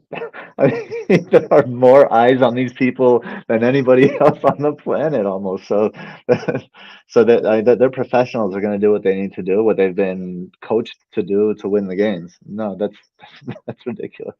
So just this final question before we go to the last game was about Edison, actually. So Charlie asked, is Edison a shout? So I was saying this to you, that I'd seen a few people go for Edison because they're not sure about that defensive rotation. You would like to think Diaz is as nailed as they come if you can afford 5.5, which is pretty much the same price as Edison, right? So yeah, I think I would still rather go for him. I still want to try and find like that budget goalkeeper that's going to match like Edison or whoever else is a premium goalkeeper, or get 20, 30 points under, but for like $1 million less. So I don't think I'd want to go there, but depending on how you want to play, if that's like, I think it depends when you're going to wildcard is the other thing. So if you think you might wildcard like game week 9, I don't know about that. But if you're not going to wildcard till like the last week you can, like midway through the season, like game week 18, 19, whenever it is, then suddenly I think, okay, like you're basically paying to have a secure City defender for like half a season. Like, okay, that is a bit more appealing to me. But if you're going to like use a valuable transfer to get a goalkeeper, like, there must be other fires you can put out, or next week there might be something you learn about the players you have that you can get more upside moving elsewhere. Like, I just, and I think a lot of people are getting injured, and part of it is just they've played so much fucking football. Like, it was the World Cup mid-season. They had, international games after the season ended. They had these tours on US pitches that suddenly loads of people seem to be getting ACLs, not just putting the blame on those pitches, but some of those surfaces did not look great. And, somehow all these players are getting knee injuries coming back. So I think it's more to do with just playing too much. And Varane said this. He said the players are not protected. People were mocking him saying, oh, it's because he's not physically able to play. I was like, no, he's speaking out on behalf of all the fucking players, man. Like, all the managers are saying it. Like, they were like, if you look at the next 36 months in football, they were like, we're worried. When are these players going to get a rest? Like, some of them are playing in 6 to 7 tournaments a year. They're playing 70, 80 games a year. Like, so yeah, I would keep an eye on that, because I do think that these injuries are becoming more common. And I think it's purely because of just people are playing too much. They're not protected by the FIFA, UEFA, whoever else. Like, the governing bodies have become cash hungry. All they care about is hosting more tournaments, more TV revenue, and just milking everyone for money, it seems like to me. Maybe I'm wrong. Let me know what you think in the chat. But I do think football as an organization, like the associations around the world, need to maybe just try to care a little bit about player welfare. So with that in mind, I just do not think a goalkeeper transfer is a summary. It's like, I just do not see an upside there for me. Like, I would still happily go with like Areola and Turner to like Wildcard personally if I had even them. So that's not for me. I think Diaz, if you can get there, and I love Guardiola as like the value pick. And I heard you talk about the value pick from price point. And Akanji is the most versatile one. Yeah. I think those are like, Diaz is the most nailed, Akanji is the most versatile, and Guardiola has the most room for improvement, I guess, with the potential bonuses from his passes. And I think we'll talk more about City probably in the captaincy metric. So why don't we go to the last match of the game week? Yep. And then we can do the cap. So holy shit, this was the 6.0 FDR. I was Newcastle. not expecting this. Fucking hell. Liverpool defense, baby. Welcome to Liverpool defense. This is shock. I don't think I ever think I see the day where a team playing Liverpool would have like the best attacking FDR of the entire game week. This is wild. Surely, like I don't understand. Like, so that means you're basically saying that our friends in the chat, I can't remember who it was, who bought Isaac this week instead of the free strikers I put in the poll. He could be onto something. I think Isak is nailed for Mariner. I think Mariner may have already gotten him. Wow. And he saw the data and he instantly went and bought him and turned on the wild card while he was there. I think he's a great shout to get on Isak early. But then what happens if like Callum comes in and starts at the 9 in the next game? It just worries me because the Harvey Barnes isn't starting yet. So I don't know, but Isak is the one player I was like, oh, I wish I had the bandwidth right now to get him in. He's on my list for, I forget what game week it is. I think it's like game week 7 or 6, 7 or 8 or something like that, where their fixtures really turn. But I love Barnes hitting. If Barnes starts in this one, I really love him hitting that Liverpool's right side. Barnes speed, getting around the center back and getting to that near post. I think that's on if he starts. I really hope he finally starts. And for Liverpool, I think it's Diaz again. I think it's a right-sided possession that forces opposing defenses to shift over to their own left side, and then Diaz just marauding into the box. I think he's still a good pick for in midfield, even given the other options. So yeah, it was Colm. He's got Isaac and Trippier a couple of weeks early. So Matthias asked, how nailed is Isaac, do you think? I was saying this, I think, to you in preseason, that I thought that, if you told me like 3-4 years from now, like Newcastle are a mainstay Champions League team and Isaac is leading the line for them, I would not be shocked at all. Like, I just think that's how much ceiling and talent he has. And, Wilson's fantastic, but when that UCL comes, it does worry me. It's like the fixture's turning game week 5, and that's when UCL starts. Mm-hmm. And that makes me on edge about getting their players, but maybe I shouldn't be. And Trippier is the one I'm most on edge on about, Con, because obviously they've brought in like Livramento, they've got Lewis Hall. I know Trippier can play either side and stuff, but I don't know. Like, is there a world in which they, depending on, I think the draw for the Champions League happens next week, maybe, like just before the international, or just before the window shuts. I think the day before the transfer window shuts, teams will know who they've got in the groups of the UCL. So I think I need to see those groups, and I need to see who Newcastle's got in their group, who Arsenal's got in their group, who everyone has in their groups, to then reassess what I think about like the expected minutes of certain players. Because Trippier's what, he's 33.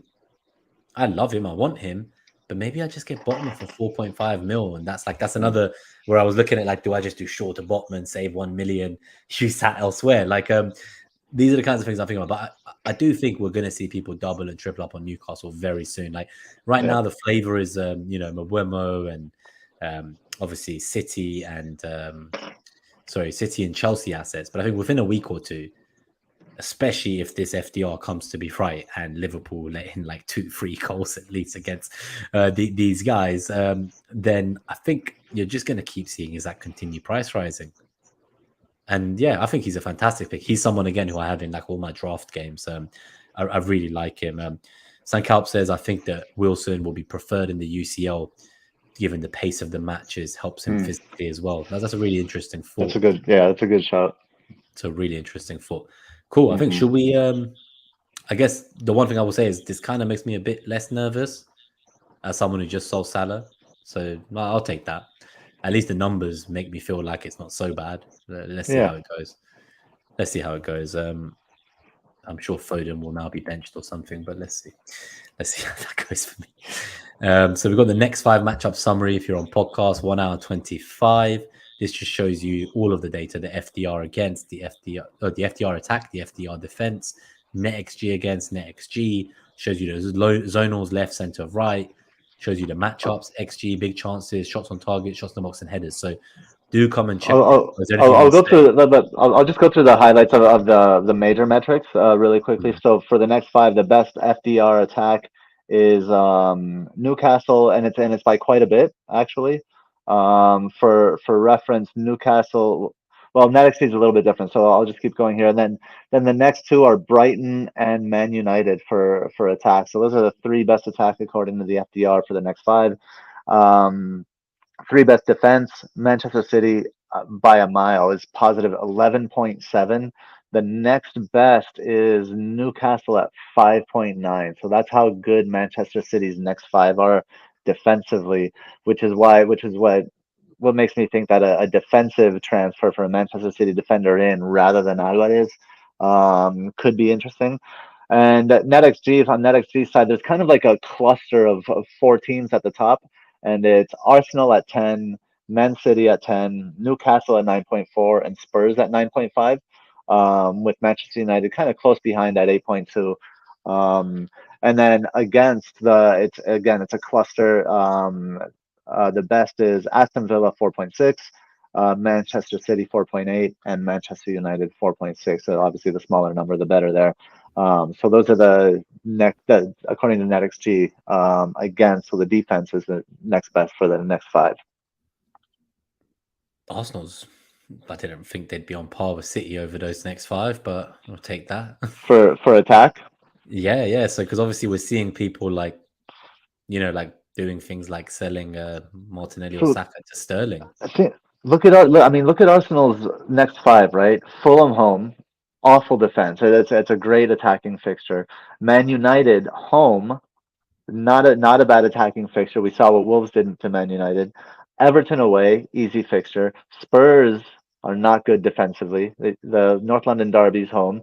Goals is that in home that as well, right? Yeah, that's home. And then Bournemouth. Those are 5 solid attacking fixtures. Like I have no doubt that Spurs and United might be able to kind of get something, but out of those 5, like that's only 2 teams, right? And even then, I'd argue that they're still figuring themselves out. Yeah, and they might get something, but they'll concede for sure. Yeah, so it's not going to be like it's not going to be those 1-0 type of games. Like both teams are going to be scoring in those games. Yeah. Cool. All right, and then I think the next one, I'm just hoping it's not captaincy. I don't think it is. I think it's just a summary of the Gameweek 3 matchups. So this is again 1 hour 28 if you're on podcast. This just shows you the Gameweek 3 matchups rather than the next 5. So if you just want to specifically look at, it's pretty much all the data we looked at in the individual matchups, but in one place. Just so if you want to easily come back here before deadline, if you want to make any quick decisions, this is an opportunity to use that. But yeah, I think we talked about every single one of these matchups, so I don't think we really need to actually give the summary again, right? Like we've basically already talked about these guys, but let's do the captaincy metric. I'm going to play the little jingle. And in the meantime, please, if you haven't already, please, if you enjoyed the show, take 5 seconds, click the link to the FCAs, the Football Content Awards, in the video description or podcast. And honestly, it will mean the world to us. Just support little old Net That Haul and try to get us to be nominated as a finalist in the best in fantasy football category. Yeah, and just like a massive thank you. We have 50 people watching and we have 44 likes. That Wow. ratio is unbelievable. So thank you so much for being here and thanks for liking us. It feels good. I think maybe they like your content, and as Mariner says, I'm here pressing the flesh, like just pressing buttons, steering the ship. Hopefully, I won't sink us, but People like their flesh pressed, Nima. yeah. Maybe next time I'll bring the smelling salts and take a whiff on air just to show people what the reaction is. My God, Call it aromatherapy. exactly. So, all right, without further ado, let's look at the Gameweek 3 Captaincy Metric. Actually, sorry, before we do that, I think I should end the poll. I think it's time to end the fucking poll. I'm just going to read out the poll results before we show captaincy. So 93 votes. Are you prioritizing Alvarez, Jackson, or Wissa? Jackson 45%, Alvarez 31%, Wissa 23%. No surprises there, I guess. I'm intrigued that Alvarez isn't higher. Maybe some people already are triple on City or they don't want triple attack. But I do think fortune favors the bold, and those going for triple City attack for the next two, I wish you luck because I think it could be nuts. I think you're going to have a great time. So back to actual captaincy.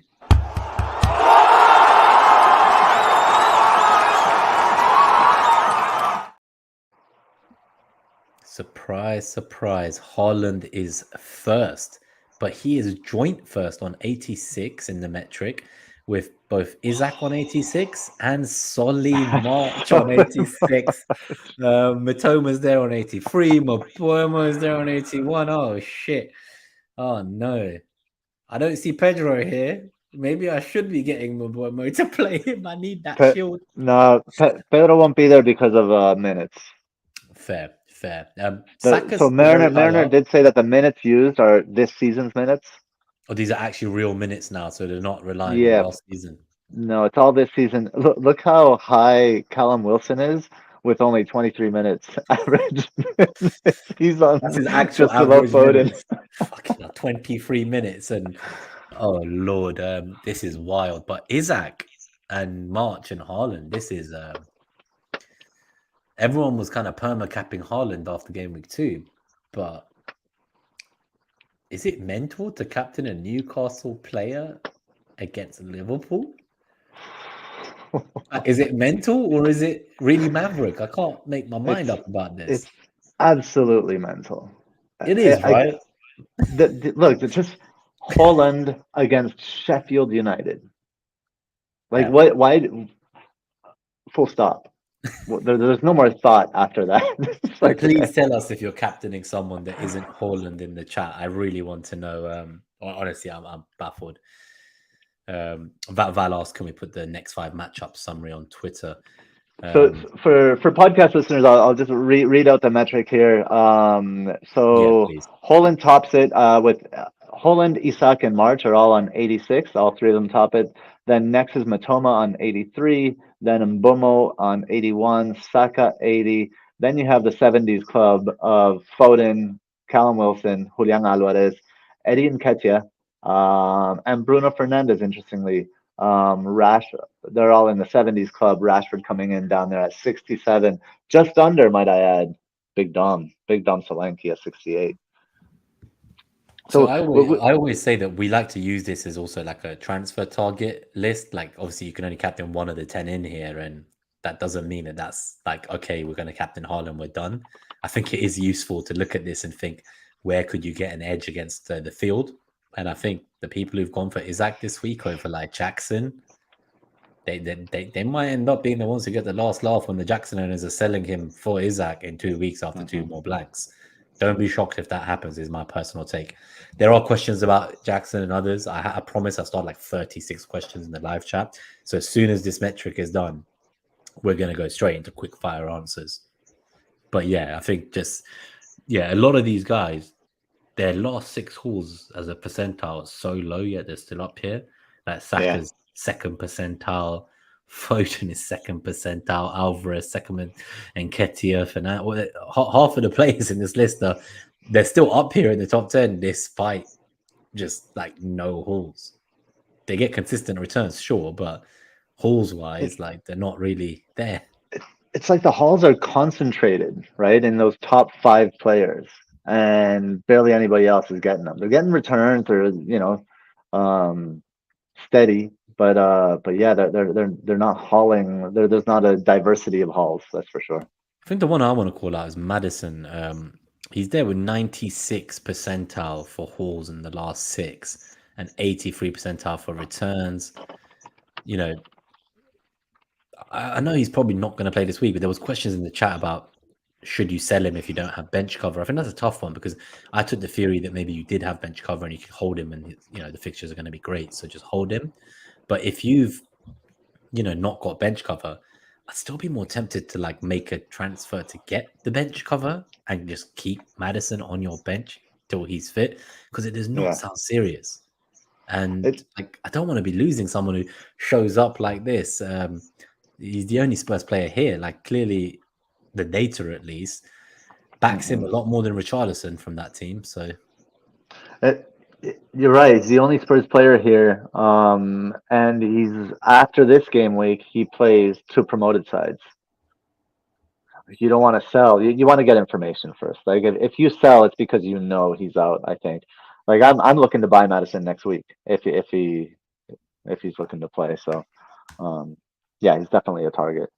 Nice. All right, I think we keep going. We've got a couple of questions to get through, but before that, if you're not in the mini league yet, the code is HUP69D. Do get involved in the Net That Haul mini league. If you're one of our YouTube members, one of our haulers, we do also have a members league. There's about 40 of you are in there. I think there's still a few people missing. I need to get it. I'm not in that. Yeah, you're not in there. Yeah, I need your team ID. Otherwise, they won't put you on FPL Game Week in the Content Creator League. I need to get. Yeah, you have it now. Throw me the code to that league in the private chat. Maybe I'll register as a hauler. Yeah, just do that. It's actually in the there's a mini league and links channel, I think, in Discord, and it's pinned. Right on. So it's like the last message in there. No one else can write in that channel. But yeah, if you're a hauler, do get involved in that. We're going to make sure that we give like a monthly shout out, analyze your team for the top manager of each month, and just really focus on that mini league specifically. Do a top 3 prizes and a cup winner prize at the end. So we're excited to do that with all of you for your support. Quick thank you to all the haulers before I read the 39 questions I've now started. It just keeps going up. So, oh, Lord. We have our super haulers, Fingermabob, David Harrison, I'm Somehow There, Zach, Harbour Boy, Daddy Bot, Greenback Golf, FPL Robbie.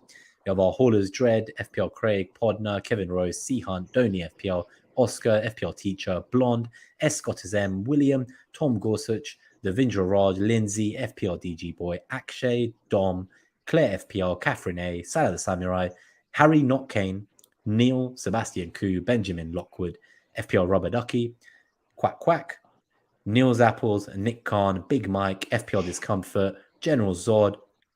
Oh God, you changed your name on YouTube, but it doesn't even fit in the screenshot.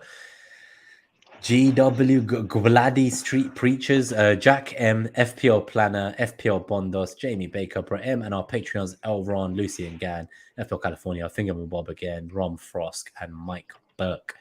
Thank you everyone for all your support. If you do become a YouTube member or Patreon, do contact me about how to go to the Discord. We appreciate all your support. But let's go to the questions. I think this is kind of what a lot of people have been waiting for, right? To see the quick fire responses to all the questions so far.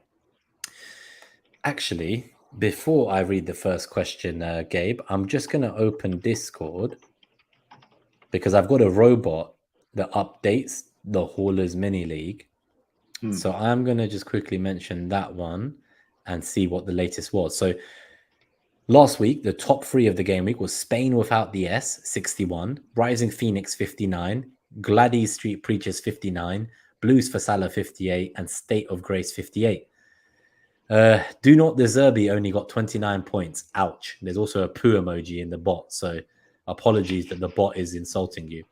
But yeah, good to see the league. We will continue seeing how we get on. Now let's go to the questions. Okay, well, some of them I'm going to just undo because we have now spoken about them since. So Multi Live Evil had the first question. So they went for Rico Lewis when they heard Gabriel didn't start. They're thinking of Rico to Gusto and Pedro to Wissa, or should they do Salah and Pedro to Sterling and Jackson? So I think the poll definitely favored Jackson over Wissa. Wissa was last behind Alvarez as well. If you're going by the poll, then I think it's the Sterling and Jackson from Salah and Pedro. Do you see the upside there of going Rico Lewis to Gusto and like getting Wissa for Pedro? I think after everything we've said today, I don't think I'd be looking to do Pedro to Wissa this week. And I'm not sure I really like Rico to Gusto that much. So I do think I prefer moving the money on from Salah. I do prefer moving the money on from Salah, but not to double City. Double Chelsea, right? Sorry, double Chelsea. Not to double Chelsea. Salah to any one of Foden, Madison if healthy, Luis Diaz, Brian Mbumo, Mitoma. Who else did we mention in there? Those are the main ones. Those are the main Salah ones to any one of those. I think would be better. Even Salah to Son, man. Like I know he's not really showing so much, but like just anyone, like save 3 million, just get someone. That's what I did. Salah to Brownhill.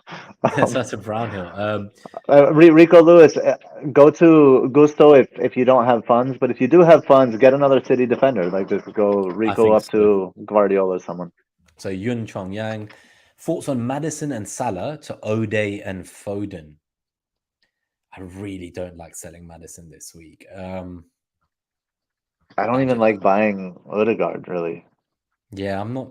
Yeah, I want to see if I want to see who takes the next penalty. I'm not convinced it's going to be him. Just Salah to Foden, roll the other transfer. That's something I might be doing, yeah. And just playing Pedro and then have 2 transfers and reassess. Yeah.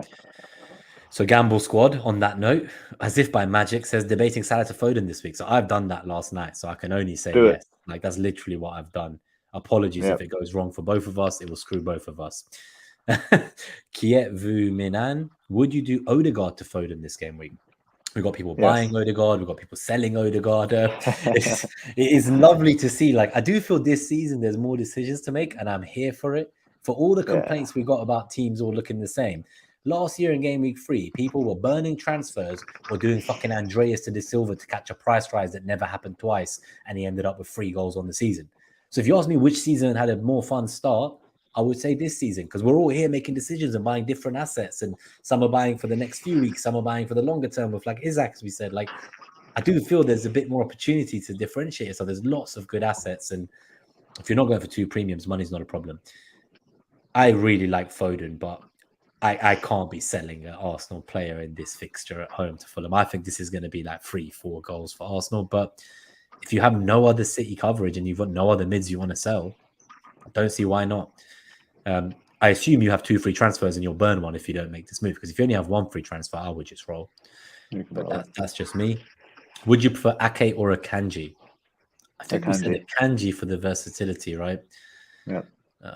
So Amund, he's got 2 free transfers, so he will end up burning one if he doesn't do something. So he's got Gabriel and Pedro. Might do a straight defensive swap and have 2 again. Yeah, I think I would try that. I would do Gabriel to a City defender if you can, maybe, and then just have 2 transfers again next week. Rover was saying, what if you have Madison with no bench cover? Would you sell him and then bring him back soon? I think you said, obviously, after this game, they face 2 promoted sides. Or would you go with selling one of Watkins, United, Arsenal mid, and then upgrade Archer and bench Madison? So I guess you could do like what? Like you could do like Watkins to like Wissa and then like Archer to Alvarez, or you could do, I suppose, what else could you do? You could do like one of your United or Arsenal mids to a 6.5 and then again Archer to Alvarez, Jackson, Wissa, Isaac. Like there's so many options. Yeah. Again, I don't like selling the Arsenal United mids, but it's tough, isn't it, Rover? You're in a difficult situation here. And you might want to sell them next week anyway.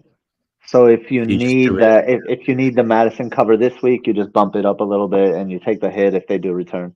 I guess my question would be like, is there not like just a shit defender on your bench that can play like even like a 4.5 million? Like, could you not get like a Botman or a Henry or just someone like Pinnock? Like, is there Even someone you could play? didn't Archer just get bought? He's been bought by Sheffield United, and that's why I'm not looking to sell him yet, because I think he's going to replace Osula and become their number one striker.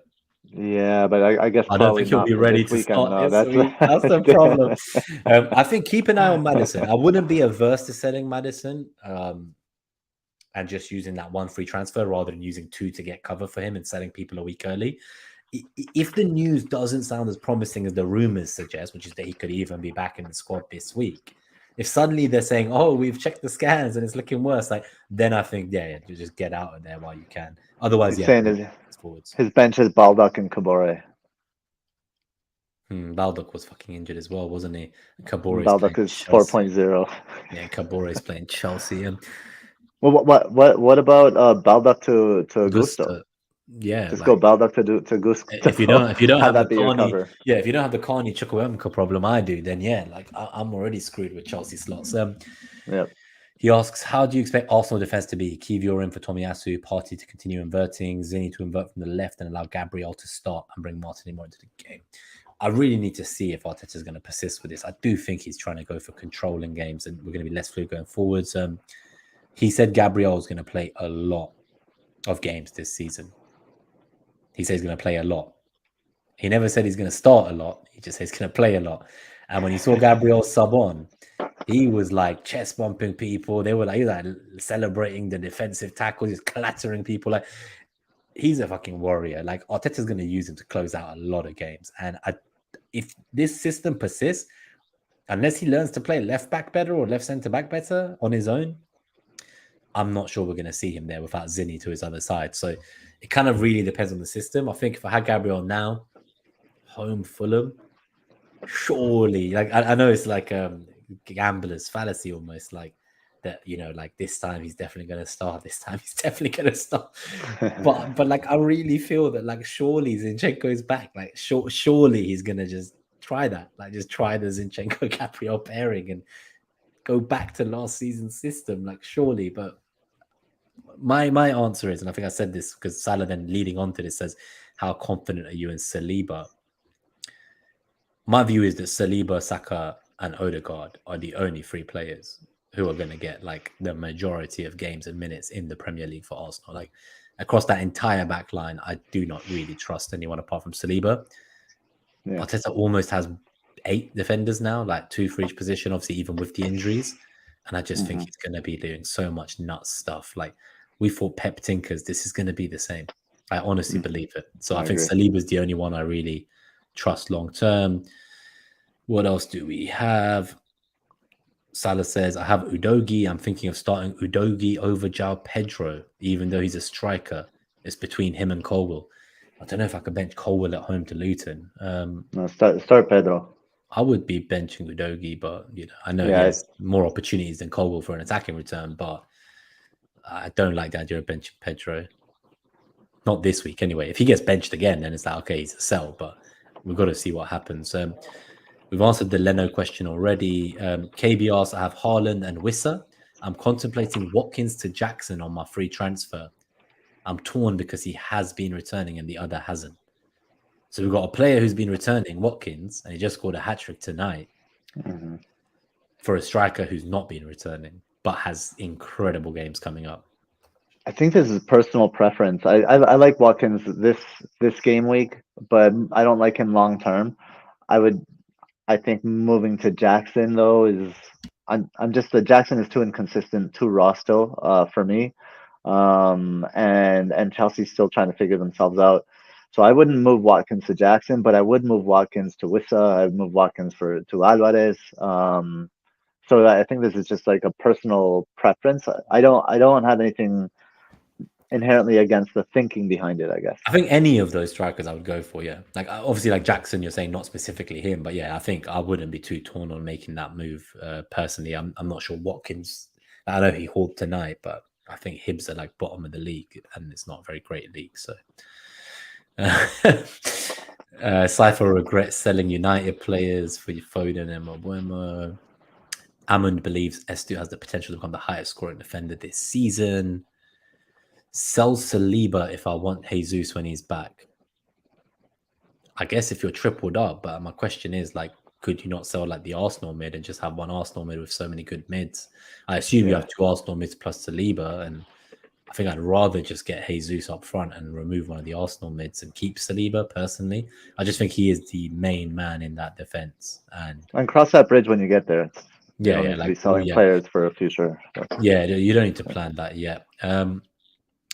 What else do we have here? Do you think, Charlie, do you think Jackson could get a return against Luton? Well, you know me, I love psychology of players and player quotes and manager quotes, Gabe, and he's come out with his quote of like, you fall down twice and fail, and third time you strike and you're lucky.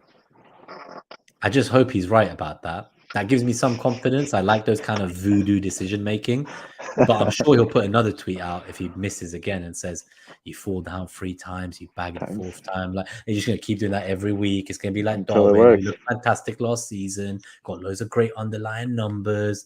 He was getting so many shots and he just never finished. And I do wonder which way Jackson will go. I think if there's a game he's going to return, surely it's this Friday night. And that's one of the things, like, if I don't get him this week, like, I don't want to move the following week. Like, I kind of want him now in place for this game if I'm going to go there. If you're not going to get him this week, I'm not going there. I'm moving on to the Isaacs or the Alvarez's of the world if I don't get him this week. The ex-voodoo. Brace for Ferguson in 2-0. I love Ferguson.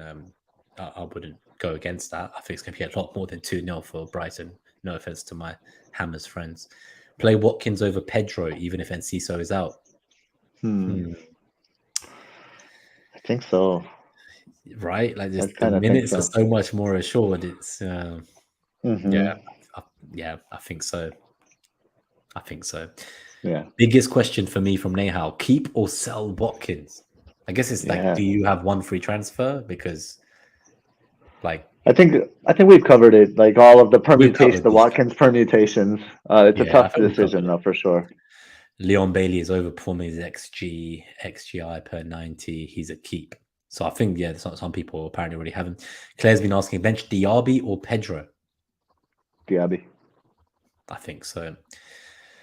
Hard to say how good Aston Villa is. Mateus makes a very good point here. They met a very good Newcastle and a very poor Everton. That's true. How can we analyze them yet? And now they've just met a very poor Hibs. Nahal, one to buy for Watkins. So he was going to sell him. Now he's saying Alvarez versus Jackson. I would not go Nketiah personally. I love the kid, but you can hear what I think about him on my Arsenal show earlier. But I just don't want to go there. Jesus is too close to returning, and even without that, he could still maybe not start the game. So Alvarez, Whistle, Jackson. That's the order for me. Alvarez, Wissa, Jackson, and Nketiah. Yeah, I would tend to agree. I've been jumping between Alvarez and Wissa a lot, and that's why. Could go either way. Should I transfer in Jackson instead of Pedro? Is 2 transfers better next week? So what I would say about all these Jackson questions is, like, ask yourself, how many returns do you think Jackson's going to get against Luton? If you think he's going to get 2 goals, which is perfectly viable in this game, then I would go for it. But I'll just ask yourself, like, go back and look at his highlights, like, look at his games, like, is it sustainable? Is he taking lots of shots with low XG? Is he taking few shots with very good XG? So he's actually, taking good shots. Like, is he being unlucky? Is he just not clinical? Like, I don't want to lead anyone by saying what I think about that. I ask you to ask yourself, because I don't want to be the one who's responsible for your decisions for your team. Like, my view is, like, when I'm in this situation, which I am, I look at what I think. And for me, it's like, I just want to give Pedro another chance. That's my view. That could change by Friday. And again, it will depend on presses and what managers say, because I'm all about the X voodoo and X vibes of quotes. I think here is a classic case of you have a good player in a decent fixture who is very likely to start because another player is injured. and you have, okay, maybe a comparable player, a player that you compare similarly, but what's the point of the transfer? Like it's a little bit sideways, right? Since Pedro is likely to start, so I think the two transfers is better for you next game week. Yeah, I think if you had 2, then I'd say, yeah, go for it, because you might be looking to sell Pedro next week regardless. And it's like, okay, just do it early, get on Jackson now, get the 2 free games out of him, then reassess what's the next striker. But I think with one transfer, I do value having more. But equally, you could argue you don't need 2 next week, you need 2 in game week 5. So you could argue, like, actually just use this one role next week. But check your team for game week 4, see what your decisions look like that week if you have a good team. Okay, we're going to get out of here in a second. So I'm now going to quick fire the rest of these, like rapid fire. Yeah, under 2 hours, we can do this. So we had 2 very different views. One view was that Wilson would play in the UCL because of the pace and his physicality. And the alternative view, and I think it's good to present both from FPL Rover, is that when Europe starts, could Isaac be getting the Champions League games or Wilson getting the Premier League games? I think that's, again, the reason I've not yet gone in. And I just want to see what they actually do with that. Like, I need to see it. Point. For me, I need to see. I have to see. And then I can decide. I can't go this week based on that. When does Gabriel Jesus return from injury from Mateus?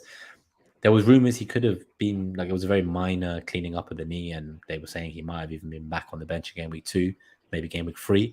It looks like they're not quite rushing him, and why would you when you've got 6 points from 6, right? So I don't think they're going to rush him. The whole point of signing players this summer was for depth, and I'd be shocked if he's starting before the international break at this stage. I still don't think that makes Eddie a purchase for me, as much as I love the kid. Who should I bench from Cypher out of Saliba, Shaw, or Estupinian? I'm playing all of them. but I have a fucked up 4-4-2. I assume you have a 5th mid you want to play or a 1st striker you want to play. I bench Shaw.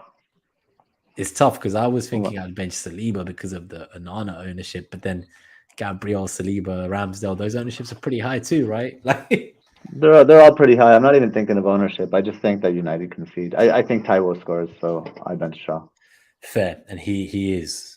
He's been scoring like 8 Premier League games in a row or something. Charlie, Jackson or Isaac? Isaac. I think Isaac is my preference. Like, he's actually proven in the Premier League at this stage.